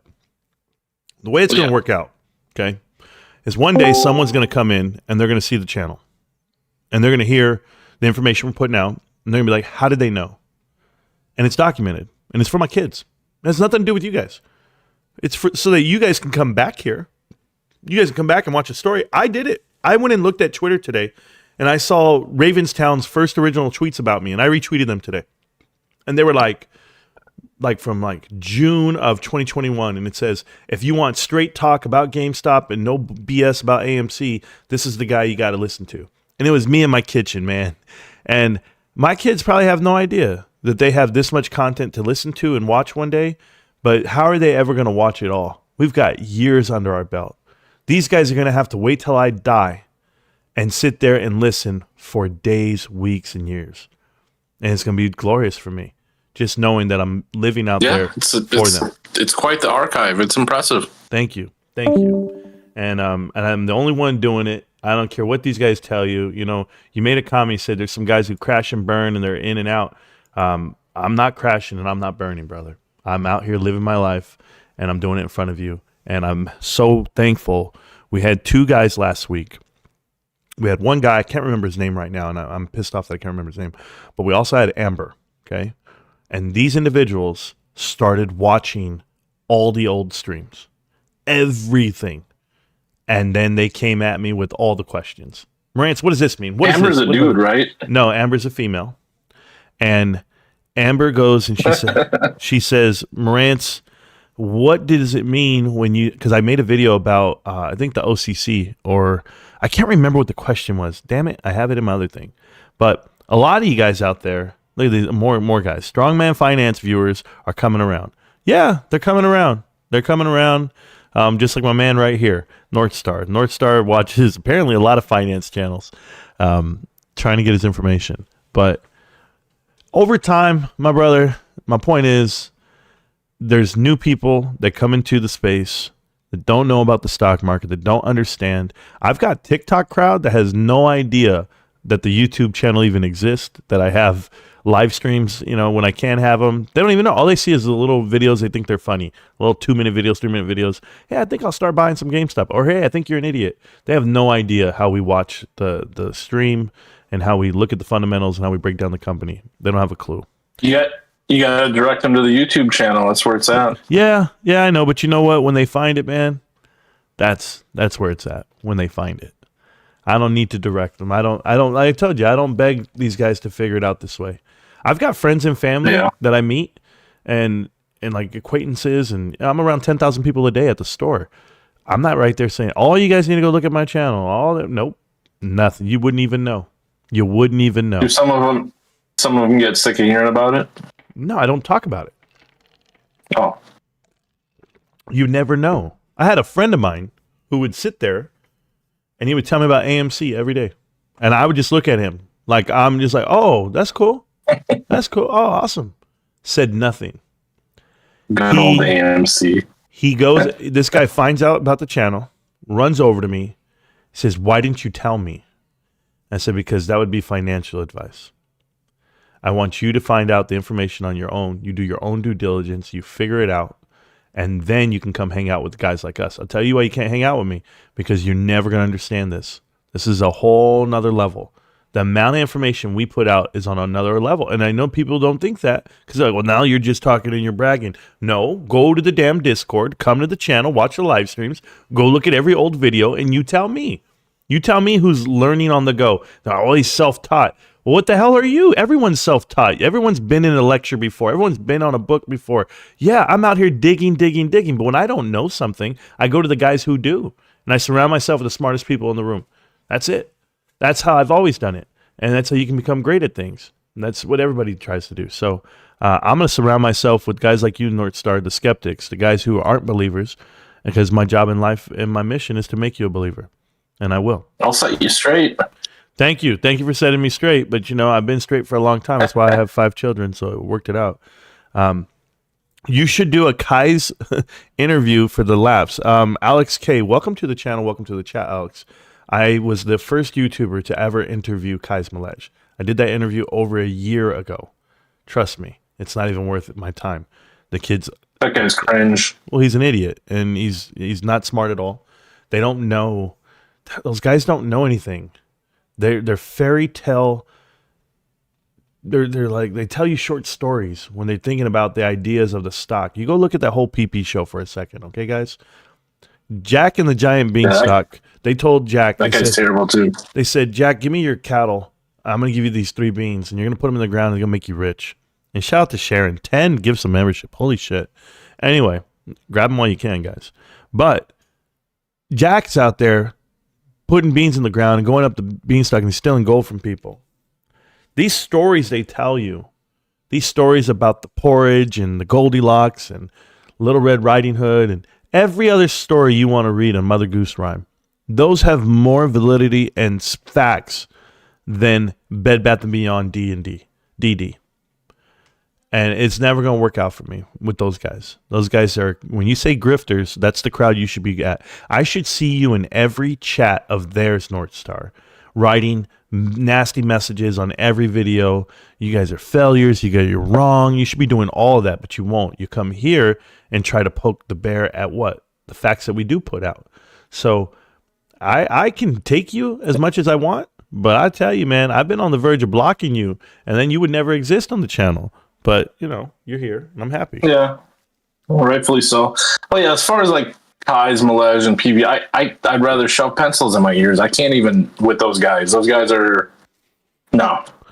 Yeah, so do you hang out on the GME Meltdown? Yeah. Yeah, I've been on there. I figured. You said, you Meltdowners, you guys secretly love me. Because... I mean... I destroy. It's all in good fun, man. I know, but I destroy AMC. I destroy AMC. I destroy Bed Bath & Beyond, all with facts, all with the real story, with the real info. The minute it happens, I'm not taking anyone's due diligence. I do my own work in front of you live every day, in the moment. That's respectable. People wait for me to react so that they can do a video. Do all of that. These guys wouldn't have any content. They would have nothing to do. I'm correct about all of it. But when it comes to GameStop, here they come. Here they come. They want me to be wrong. They want the helmet to come on and me cry on the screen. They want me there dying and crying and sweating and dumping water on my head. It's all a show. I don't know. Maybe they lost money listening to you. I don't know. How could you?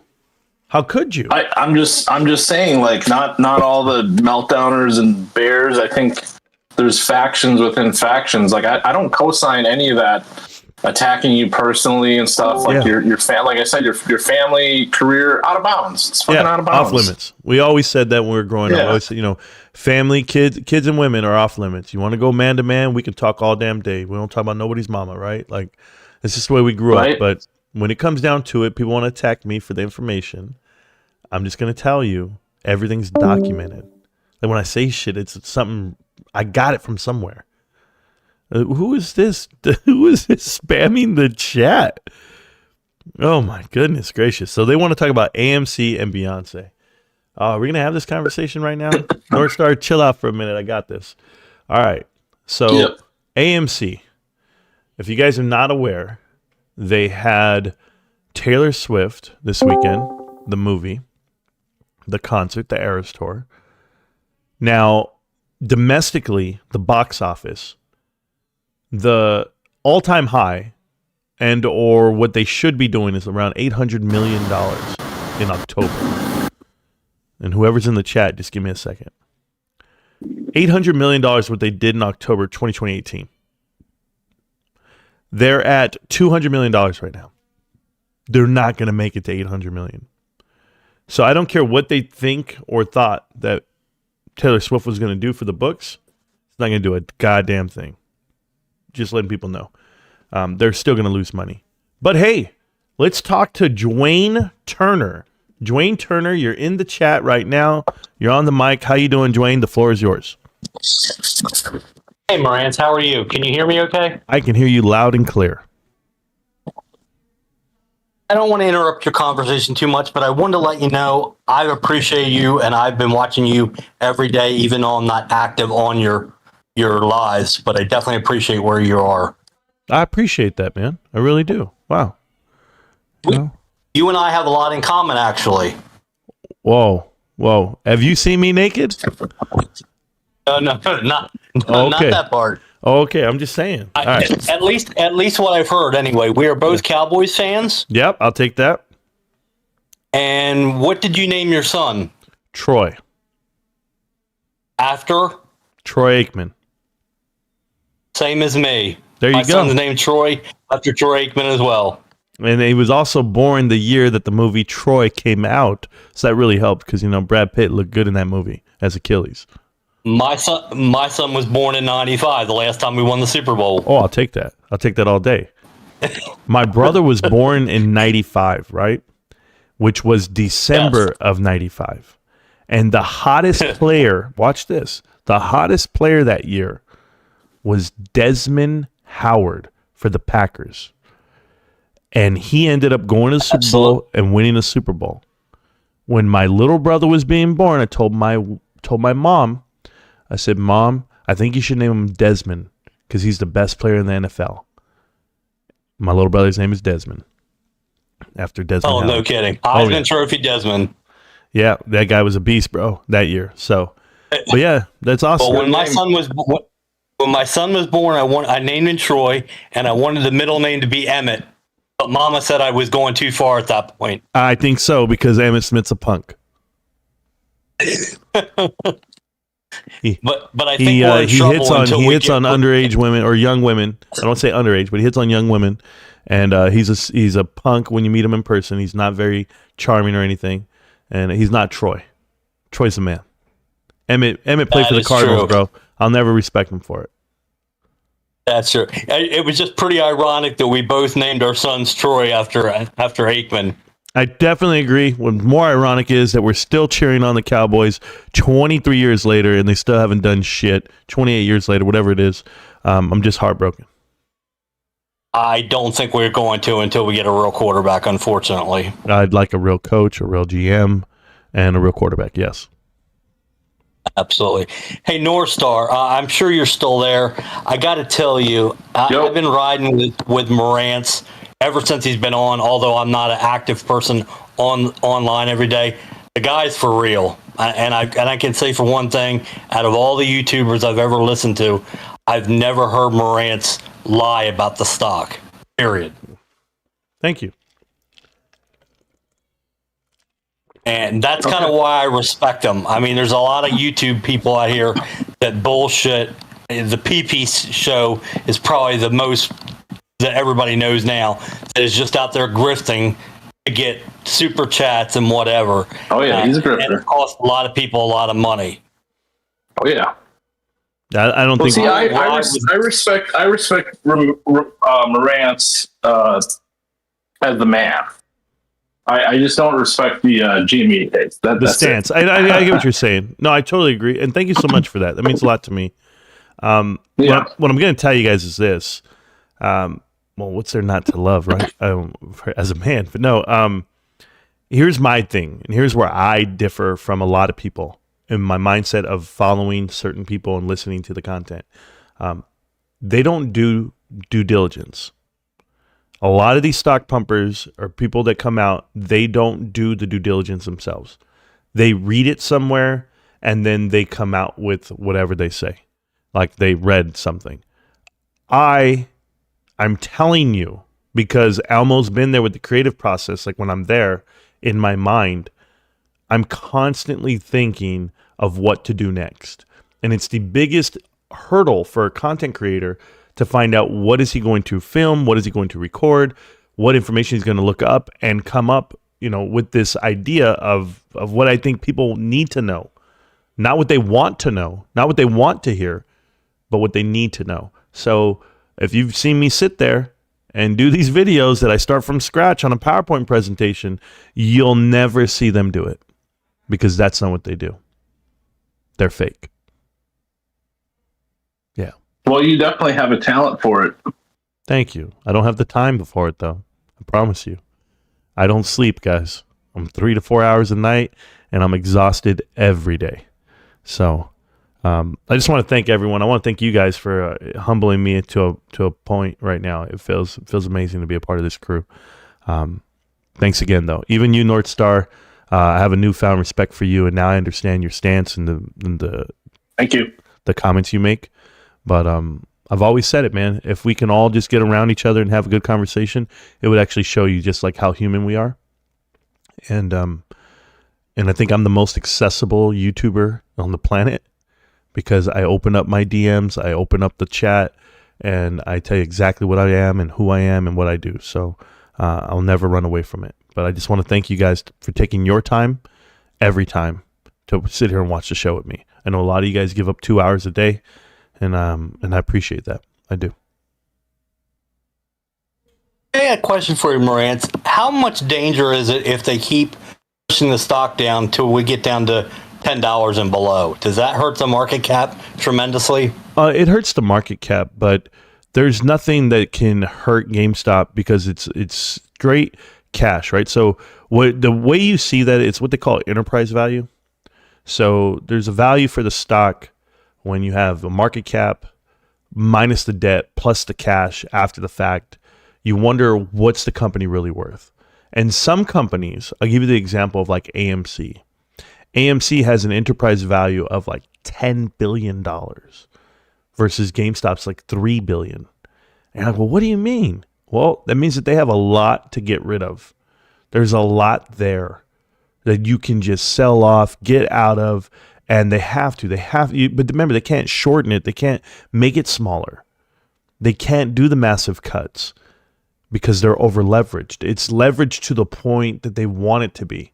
It's so big to fail, too big not to fail, right? So GameStop's totally different. GameStop did what we call turtling. And it's a video game term. It's a protective term, but they're turtling. They literally shrunk themselves small enough to where you can't hurt them. So if you do attack the stock, well, you're going to do it, against the advice of anyone, because they can combat themselves and battle back and buy $100 million. They can buy $100 million worth of those stock. And what do you think is going to happen to that stock price when they do that? That's 1/10 of their cash position. Don't worry. They're fine. They have other things. They can still borrow money. They can still, they can dilute this float 3x from now. There's so many things they can do defensively that the stock price at $9, I mean, that would be so inviting to so many people. At $14.44, it got a strong buy rating from Zach's, right? From everyone out there that starts saying, dude, we need to buy this damn thing because what is the book value? Nuts to nuts. After this quarter, you show me a cash burn of $200 million and I'll shut the fuck up. Excuse my language, but I won't talk anymore. But you're not going to see a $200 cash burn. You're just not. You're seeing them use. I got a question for you. Yeah, go ahead.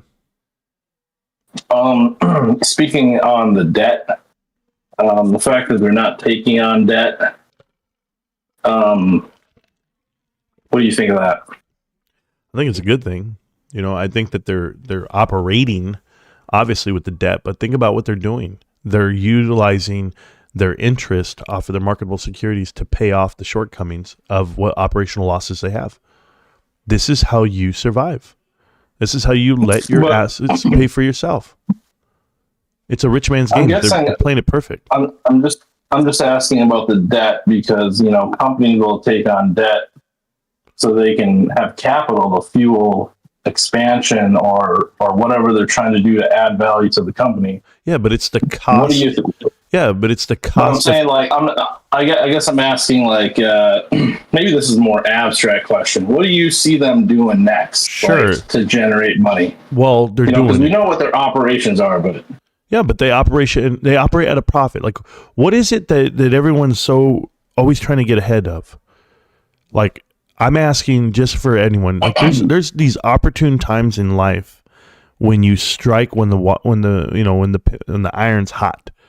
Like, okay, this is the year that we expand. This is the year we grab something, because it's not what it's not what you buy, it's what you pay for, right? So right now, when I look at GameStop and you're going to say they're going to, they don't have debt yet. Well, the cost of capital is more than it's ever been. The interest in the last 40 years, you haven't had interest rates this high. So why would I borrow money to expand in this window? I literally would sit on my hands, and because you know what catches up with you fast? Cash burn rates. If you expand, okay, if you have this model, we have this scale, and we want to expand. Well, we're going to go buy property, and we're going to go rent out, we're going to go lease some buildings, and we're going to put people in them. Well, your highest expense is going to be personnel. And it's not just the fact that you got to pay new employees. You're expanding to the point where you have to train culture. And that takes time. So they're not going to have the same standard at every store. They're not going to be able to implement, this idea that the customer is always right, and or we're going to give them the best business model to succeed. They're trying to dummy it down, get to the nuts to bolts, and become a penny business. Then when you're in that culture for about 2 to 3 years, and those executives and those store leaders are getting paid RSUs, and they understand the stock value and how it can go up based off of the fundamentals. Remember, I have this business plan. Okay, I'm gonna tell you, me personally, my bosses come to me and they go, Marantz, you have 4,000 hours that you could spend this quarter, this month, whatever it may be, or this week. You got about 4,000 hours you can spend. Here's what we're gonna do. And I say, okay, what if I go over? Now I'm blowing the P&L. That's their income for their families. And they're going to look at me like, hey, man, look at this. We're not making a profit, because everyone is responsible for the company profit, not just the guys at the top, not just the CEO, CFO, COO, not just those guys, not just the store directors, everyone. So even at the bottom, when they're using too many paper towels to wipe down a table, and or they're using too many paper clips and pens, or they're not shutting the door when the AC is running, or they leave the lights on when they're not in the back room. There's so many things, these minute details that people running a business can fix. There's things that we have at my store. We call it the STAR program. They count how many gallons of water you use. How much trash do you recycle? Like, everything is counted by the metric, and you're just like, wow, okay, now it's Marantz, yeah. My question with the debt was that I guess you want to hear my bull case? Go, I'm listening. Okay, I think GameStop, they need to pivot, and they need to pivot hard, like into something. And see, the problem I have with your debt argument is that, they're not taking on debt right now because of the rates and whatnot, but the economy is always churning. There's money to be made. And I think, we haven't really seen anything like what's on the 3 to 5 year horizon. I mean, we're talking about the current operations, but my bull case is that GameStop needs to pivot into something such as, here's an idea. Esports. What's up with esports? Why is GameStop not, that is the next big platform. People are going to be watching esports. I'm happy you said that. That's ad revenue, just like regular sports. Like, we're not seeing any evidence of that. Why? You are. There's a program called Player that they're developing right now. They transferred the technology from who the original parent company was, partnering company. But Player is being invented right now. And Player is Playr, no E. Player. And you can go ahead and subscribe to that right now. You can get on the waiting list. It is a game engine. I've heard of Player, yeah. It's a game engine. It's a streaming service. It's going to be all the above. So how does that work with, let's say, the development of a platform or a game?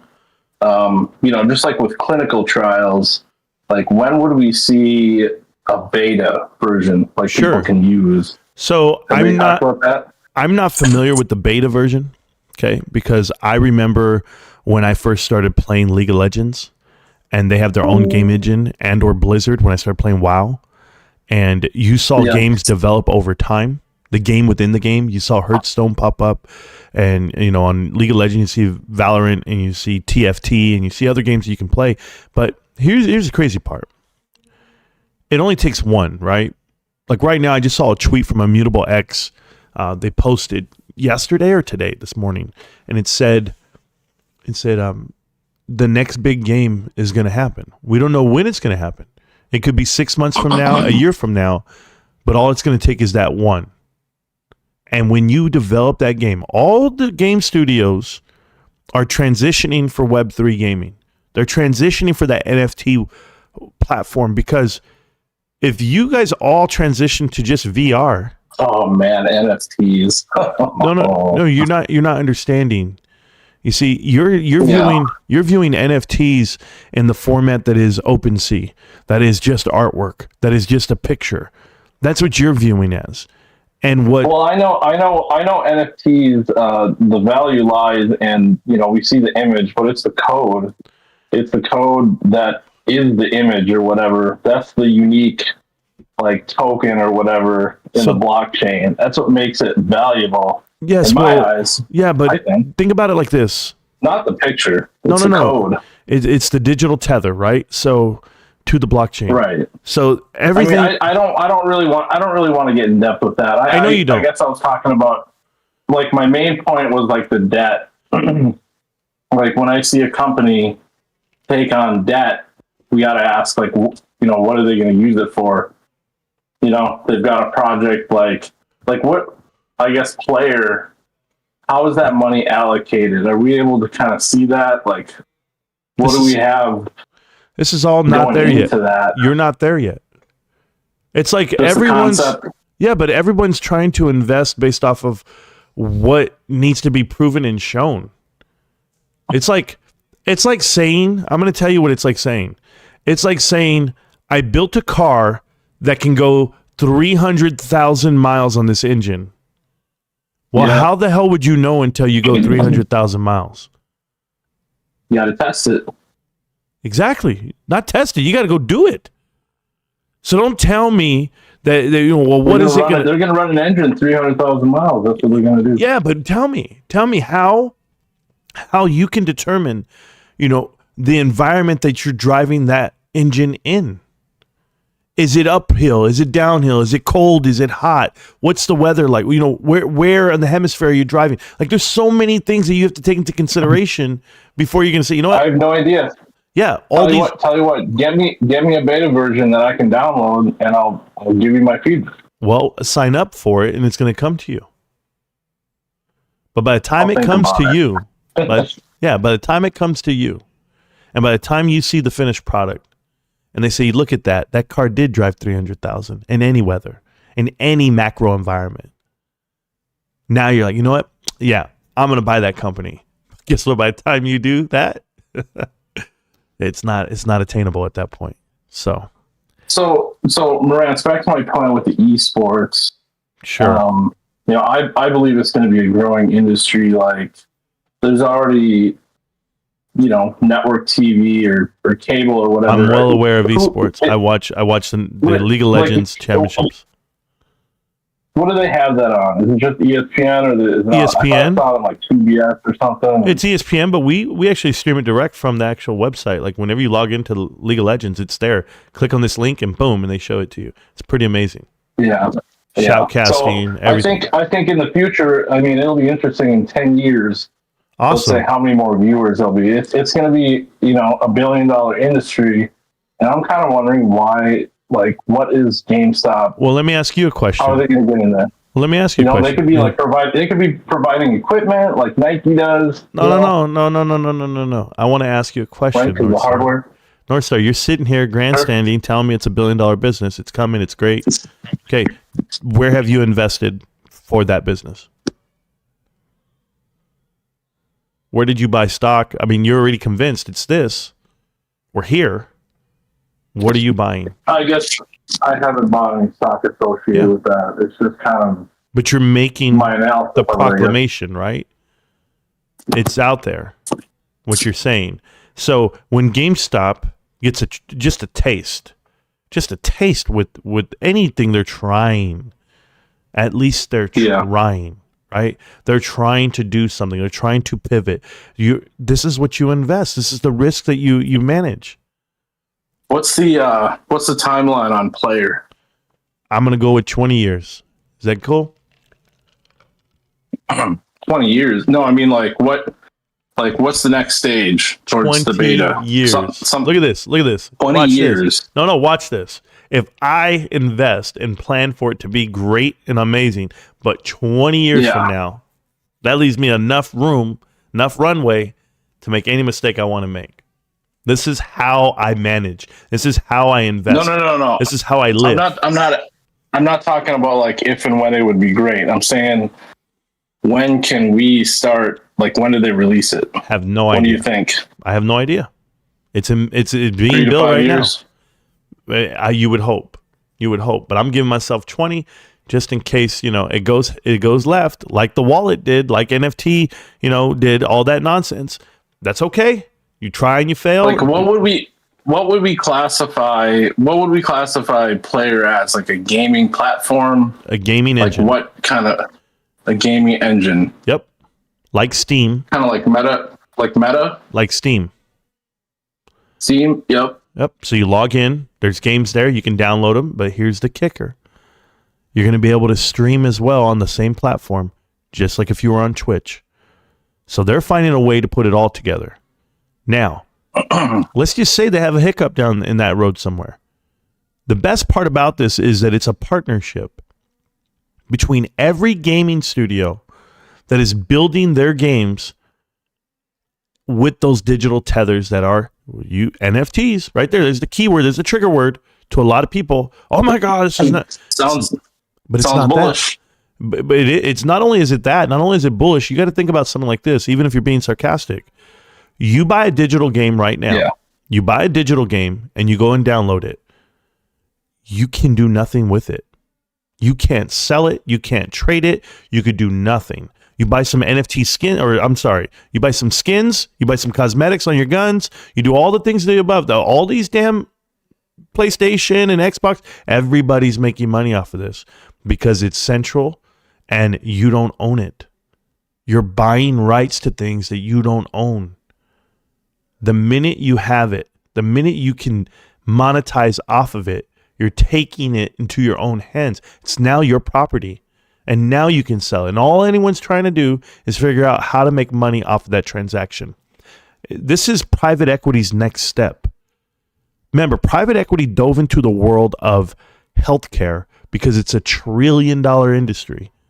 Trillions and trillions of dollars. All these baby boomers are getting sick. What do? They go jump in there and say, we're going to go ahead and be in charge of billing.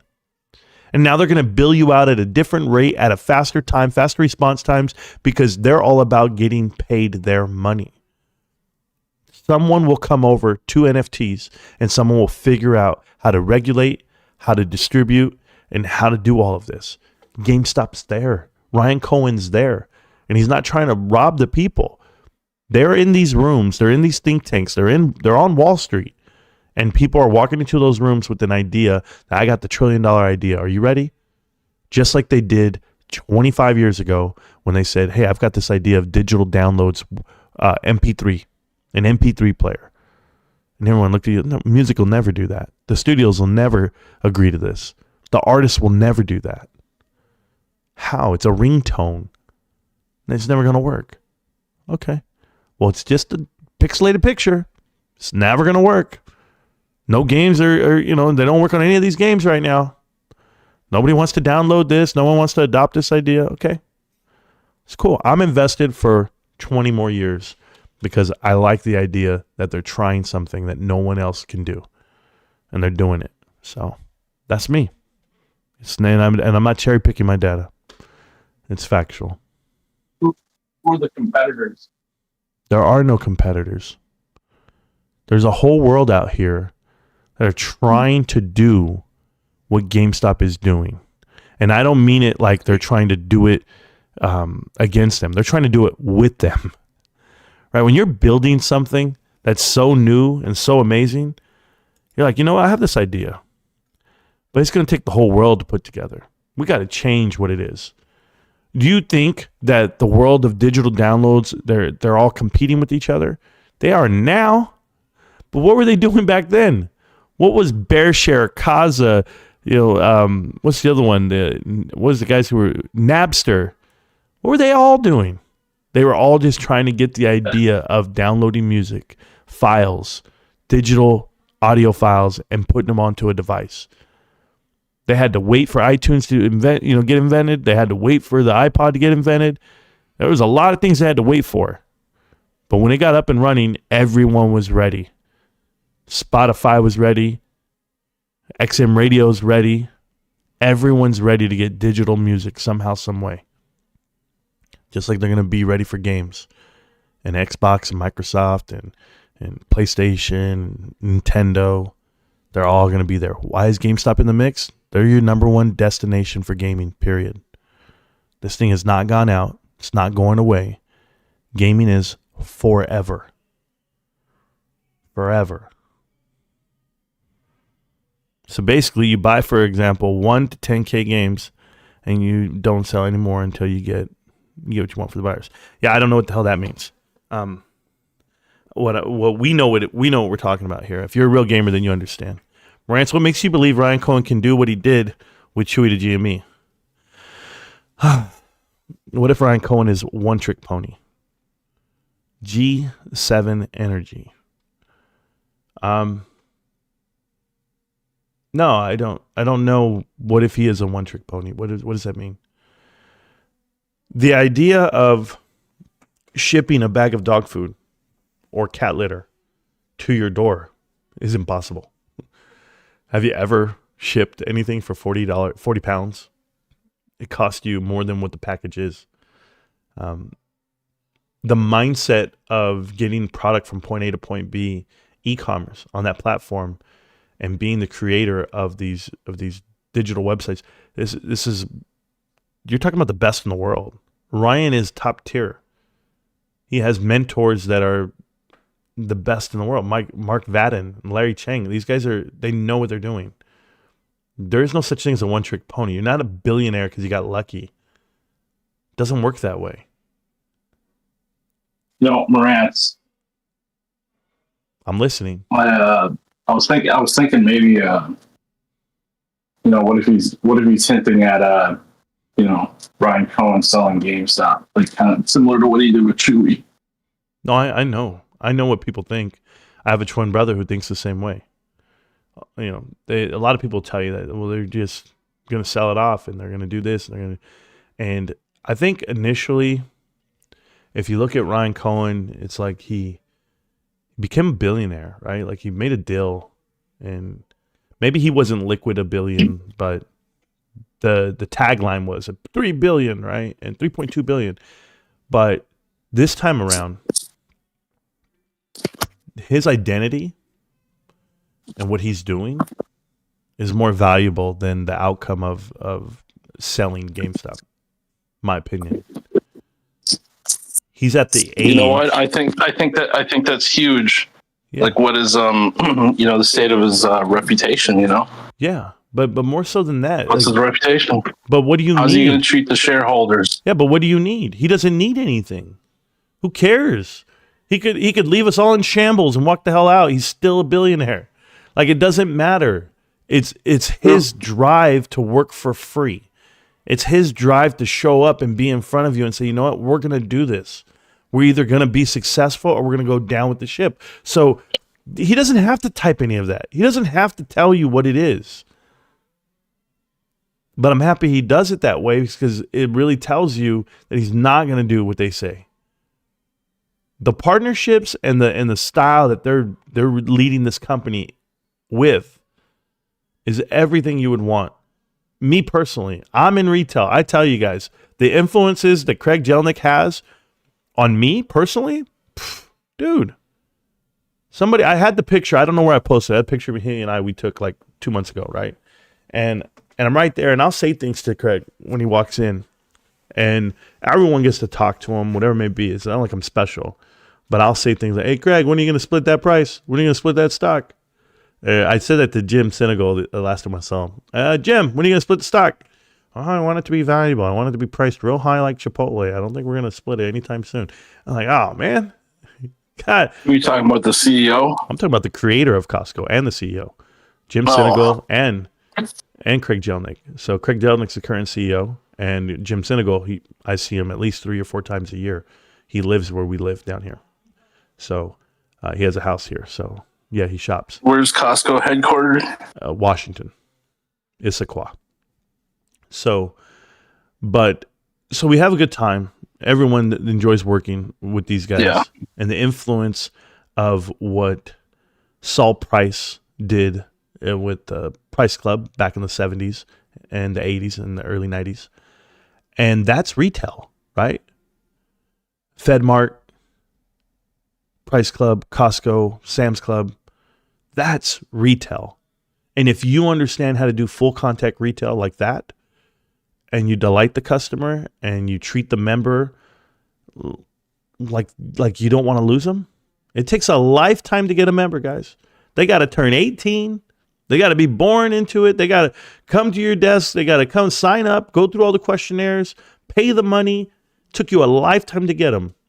You can lose them in a moment. Lose them that fast. Have one bad experience, one bad hot dog, one bad return, one bad member, just one bad experience, and they're gone forever. You'll never get them back. I know this. Gamers are no different. GameStop's no different. You have so many people that I hear you on the Costco for sure. They are a monster. But I don't understand why people can't understand that GameStop is the same monster. Like I don't know. Yeah, no, you guys don't understand. That's why Costco, GameStop. No, you don't see it. You don't see it because you don't understand mindsets. You're too busy looking at the biggest picture. You're too busy looking at, well, I don't know, Costco does this, and I'm just telling you, I see GameStop, and they do the same damn thing. They sell pro memberships. I don't know. I mean, it's just a funny comparison because I'm thinking if I could only purchase one stock, yep, that was it. That's all I could do, and I dedicate towards that. Definitely be Costco. Sure. We're talking about a company that's been those around. two. Yeah, but you're talking about a company that's been around for 40 years on the books. Right? Since I don't care if it's expensive right now. No. 40 years on the books, but listen to what you just said. You'd rather buy them because that's your option, right? But they've been around for 40 years and the employees have been there for 40 years. I'm talking about I got a person in my damn store who has a gold badge 40 years. And you go, okay, so that's the culture. When they leave and retire, awesome. They take the culture with them. So before everyone wants to come out here and pound the table and say, I deserve to be promoted, I should be running the show, slow your goddamn self down and go, you know what? What's the culture? Do you understand it? Do you understand how this business went from point A to point B? Do you know how we don't order those supplies that quarter? Do you know how we don't throw away paper clips and staples? And you start understanding the culture of being a penny business, of picking up after yourself, of shining the floors, of not chewing gum, of recycling the cardboard. That's the culture. And you don't get it overnight. You don't get it in a 2-year span to say, show me profits, show me expansion, show me growth. That's not what the hell we do. You have to put the work in. You want wealth? Wealth is created based off of, you know what? And it's crazy about this. It's like you strive for excellence. Dude, Costco's right? Dope. Yeah, but the consistency is dope. The consistency of showing up every day is what builds excellence. Being consistent, not being perfect, being consistent. So when I'm trying to tell you Ryan Cohen was showing up every day for 6 years at Chewy trying to start some, get some going, great. But why is GameStop so amazing? Because these guys have only been there for 2 years. And they're trying to build culture and they're trying to show you what it can be and what it will be. But you got to start from the bottom up, not just the top. So when I'm hiring people, here, I'll share something with you guys. We got a safety program at our store. Our safety initiative program for our store, for Costco, we have gone 200 days accident-free. Not a single employee has gotten hurt. The previous years, we probably had a lot. I'm going to say probably. We had a lot, and you pay us thousands of dollars for workman's comp every month. It does not matter. It's going to be crazy amount of money you pay. And we don't pay because we had 200 days exactly yesterday of accident-free. That is culture from the bottom to the top. Now, when I'm doing interviews and I'm hiring new people, this quarter right now, I'm hiring new people right now for the season. I'm interviewing. You know what's the first thing I tell them? Hey, guys, we're the #1 Costco in the whole country for safety. We've gone 200 days accident-free.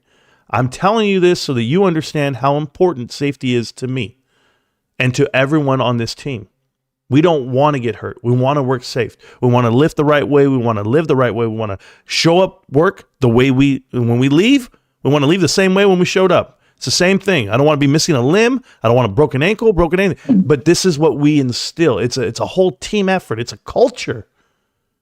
Guess what? It took me 11 years to get to this spot today. And we were like, man, this is the culture. This is the culture. It's not just me. It's everybody. New leadership, new management, changing parts, all this. You think that the GameStop employees that are getting hired today understand Ryan's in charge, Ryan's this, Ryan's that, he's Chewy, Larry, he's Volusia Capital. They don't know. They don't have a clue when you talk to these employees. But what you want to do is you want to show them the culture of what the district managers have been doing and the store leaders have been doing over all these years that they've been there. Maybe they're still there. Maybe those RSUs kept them in the books. Maybe they understand the transition and the pivot and what GameStop's trying to be. Maybe they're so thankful to have a job during this recession, this time frame, after all the cuts, and they still have their job and they're still fortunate to be working hard. And maybe there's culture in there. Maybe there's competitive juices between the buildings, as in, you know what, I'm going to go and I'm going to sell more than you. I'm going to do more than you, more warranties, more memberships. I'm going to sell all the things I can, more cash cards. I'm going to do everything I can to compete with you, and that's building culture, right? So I want people to know that when you see a finished product like Walmart, like Costco, like Sam's Club, and you're like, hey, that's a great business model and everything's there. Well, that culture was built 40 years ago, and it's taking you this long to get Costco's blue chip. What's that, brother? Costco's blue chip. No shit, dude. No shit. Yeah, for sure. I'm just letting you know. I guess I'd ask, like, the job satisfaction at Costco is probably pretty high, I'd say, right? 99%, babe. No one's leaving. No one's leaving. The pay's amazing. Yep. And they take care of you. Just take care. Like, when I say they take care of you, I mean, think about, I do everything I can for every employee. Every single. I guess I've heard different things about GameStop employees. Yeah, you heard the past. You've heard disgruntled entry level positions. You hear that in retail at the bottom, but they don't. I mean, is it better? What's the current state of, like, what's the employees? It's much better. I've gone to my GameStop and I've talked to all the employees. They're happy as hell.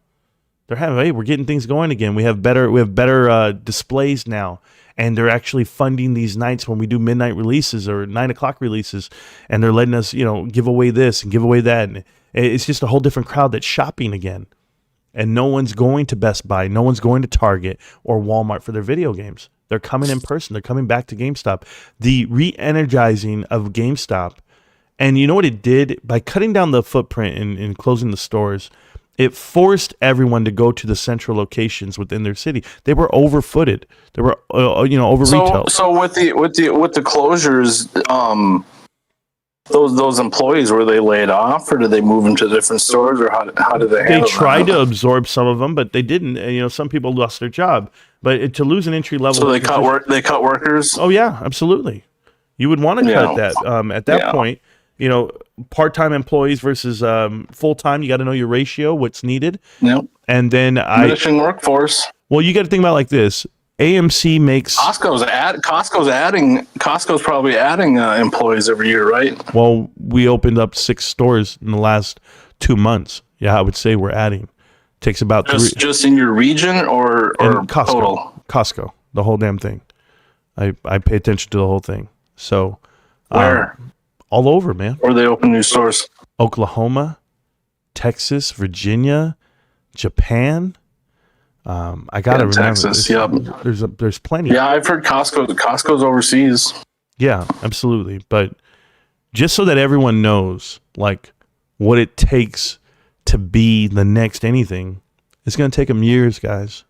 So prepare yourself mentally. But if you're in it, have you heard me talk about Amazon being a logistical monster? That's a. I think that's what Costco's got going. Costco's probably got that going on there. The problem, excellent logistics. The problem that you have with Amazon is that it's so big that now you're seeing the negative side of it. People are, after the leadership has come and gone, they have new leadership. It's not the same guys, so.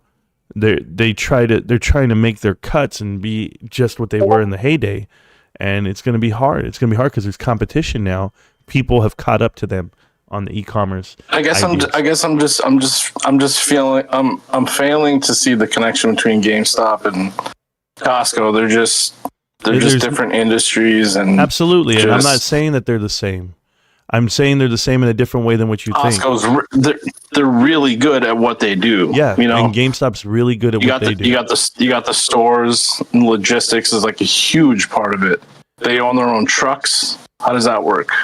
The freight itself? Oh, I mean the freight. It doesn't matter. They got that all like figured out. Like yeah, it took them 40 years. Highly efficient. It took them highly 40 efficient. years. They make a shit ton of money. You're ridiculous right now. You're ridiculous. You know, they are the best at what they do. But with GameStop, I just don't really see comparing them. You know, I know you don't. Comparing with like AMC, it's like I just want to talk about GameStop. I know you do. You know, I don't understand. I don't think they're related. It's like you don't understand retail. That's all that is. You don't think they're related because you don't understand retail. Maybe I need to be schooled about retail, but I just don't see GameStop. They're not doing anything, you know. I hear you talk about player, but it's like they're not doing anything. I guess I want something. Hey, let me tell you this. What is it that Costco's doing? A demo or something. No, what is Costco doing? Other than opening stores and making money off of membership fees, what is it that they do different now? Nothing. I'm just saying the same business model. I don't know, they provide goods and services. That's it. So does GameStop. They're excellent. They're excellent at what they do. They're excellent. Yeah, they are. They are. I don't think you understand what I was saying on the parallel. Very bullish on Costco. Oh, well, show it. Show me your position, and I'll be like, okay. Because I think I'm bullish. I think I'm bullish. It's not about that, man. Well, the thing is, they weren't a beast 40 years ago. It's going to take time to get to that type of level. That was my point. Okay, so if GameStop's going to 100x in the next 10 years, let's say, why not? Why 10? Why not 40? Or whatever. Why not 10 or 20? What if it is 40? Maybe I just wait a little bit. Maybe I only make 20 times the money instead of 40. Mm-hmm. Yeah, maybe, or maybe not. I mean, for me, there's no reason to be in the stock right now. Oh, yeah. So you only buy things when they're safe. I don't see any better time. I don't see any better time to be in it personally. I mean, right now, taking on debt is a very tough decision because of the rates. Yeah. You wait another year, and it makes more sense to take on debt. Do you know what a chile güerito is? Hold on, how do you feel? You know what a chile güerito is? Do you know what that is? It's a Mexican chili that you eat. No. Probably eating it. I don't know. It's a jalapeno that you cut open, and then I put cheese and shrimp inside. You can dip it like a mayo or whatever. You put lemon. Holy shit! It's very spicy. Wow, amazing right here, bro. This is what I care about right now. Sharon's going to bed. Sorry, sounds Sharon. Delicious. Do you have an approximation, say 20 years ago, of where Costco was price-wise in their stock? Yeah. Let's go back more than 20 years though. They were a small company. They were trying to get big. And they went out and they partnered up with Price Club in 1992, 91, 93. That was after being around for 10 years. They navigated, and they were not in the middle of the country. They weren't even in the East Coast. They were just in the Northwest. And they were trying to come down to LA area and partnered up with Price Club. It took them 10 years. And we're talking about 2 years at GameStop, and people are upset.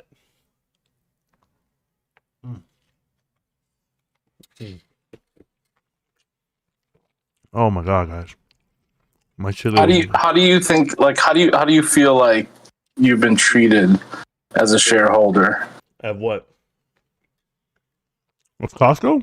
By your leader, Ryan Cohen. Oh, Ryan! Oh, I'm amazing. I love it. Oh, do you feel good about how you've been treated as a shareholder? I've been here for 3 hours. I'll tell you what. I don't feel good. I don't feel like I've been treated fairly by the YouTube community of Bears and GME Meltdown guys, because they've attacked me personally. Yeah, some of them are pretty harsh. Mm-hmm. But none of them been right. That's the best part. We haven't failed. But I mean, we've had a good laugh, though, right? Nope. because you'll sit here and act like you're listening to me. North Star will, but I am listening, dude. No, let me tell you something, okay? You're on the wrong side I of have a history. lot of questions. You're on the wrong side of history. Maybe.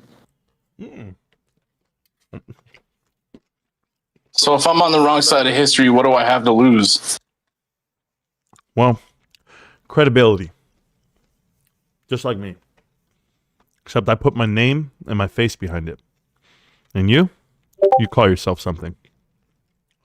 That's the difference. Yeah.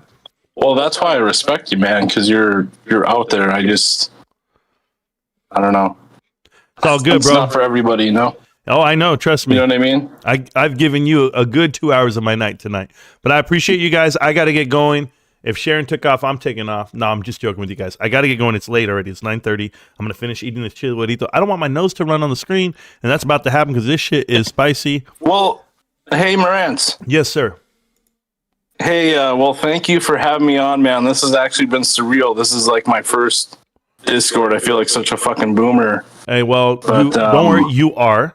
And the last part about this, just so that we throw these parting shots at you, I'm well aware that you meltdowners have this beta male syndrome going through, even in your voice. You know, your stance is beta, the way you carry yourself is beta, and of course, I'm the alpha.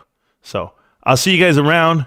GameStop, can't stop, won't stop. Thank you so much for all the assistance tonight. Even a shout out to North Star on his first live stream ever. Don't quit your day job, brother, but I appreciate you. GameStop, can't stop, won't stop.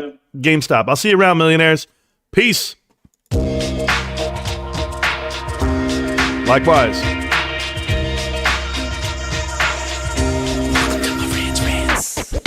Welcome to Marantz Rantz. No advice on finance. Spin the wheel and take a chance. Get an NFT and a little education. The system got undertow. That knowledge is flotation. You wanna learn? Well, you came to right place. You're pumping AMC, might get slapped in the face. Get your due diligence. Know who the villain is. Don't be a sheep when the shepherd's carnivorous. So come learn, laugh, and maybe you win big. And listen up, y'all. The wheel is not rigged. Everybody get a chance in the live chat. Kyoto spin wheel, you win just like that. Retail fight back and this retail winning. Y'all just wait, man, this is just the beginning. All fellow simians, GME group singing the truth. We just chillin', infinity pool swimming.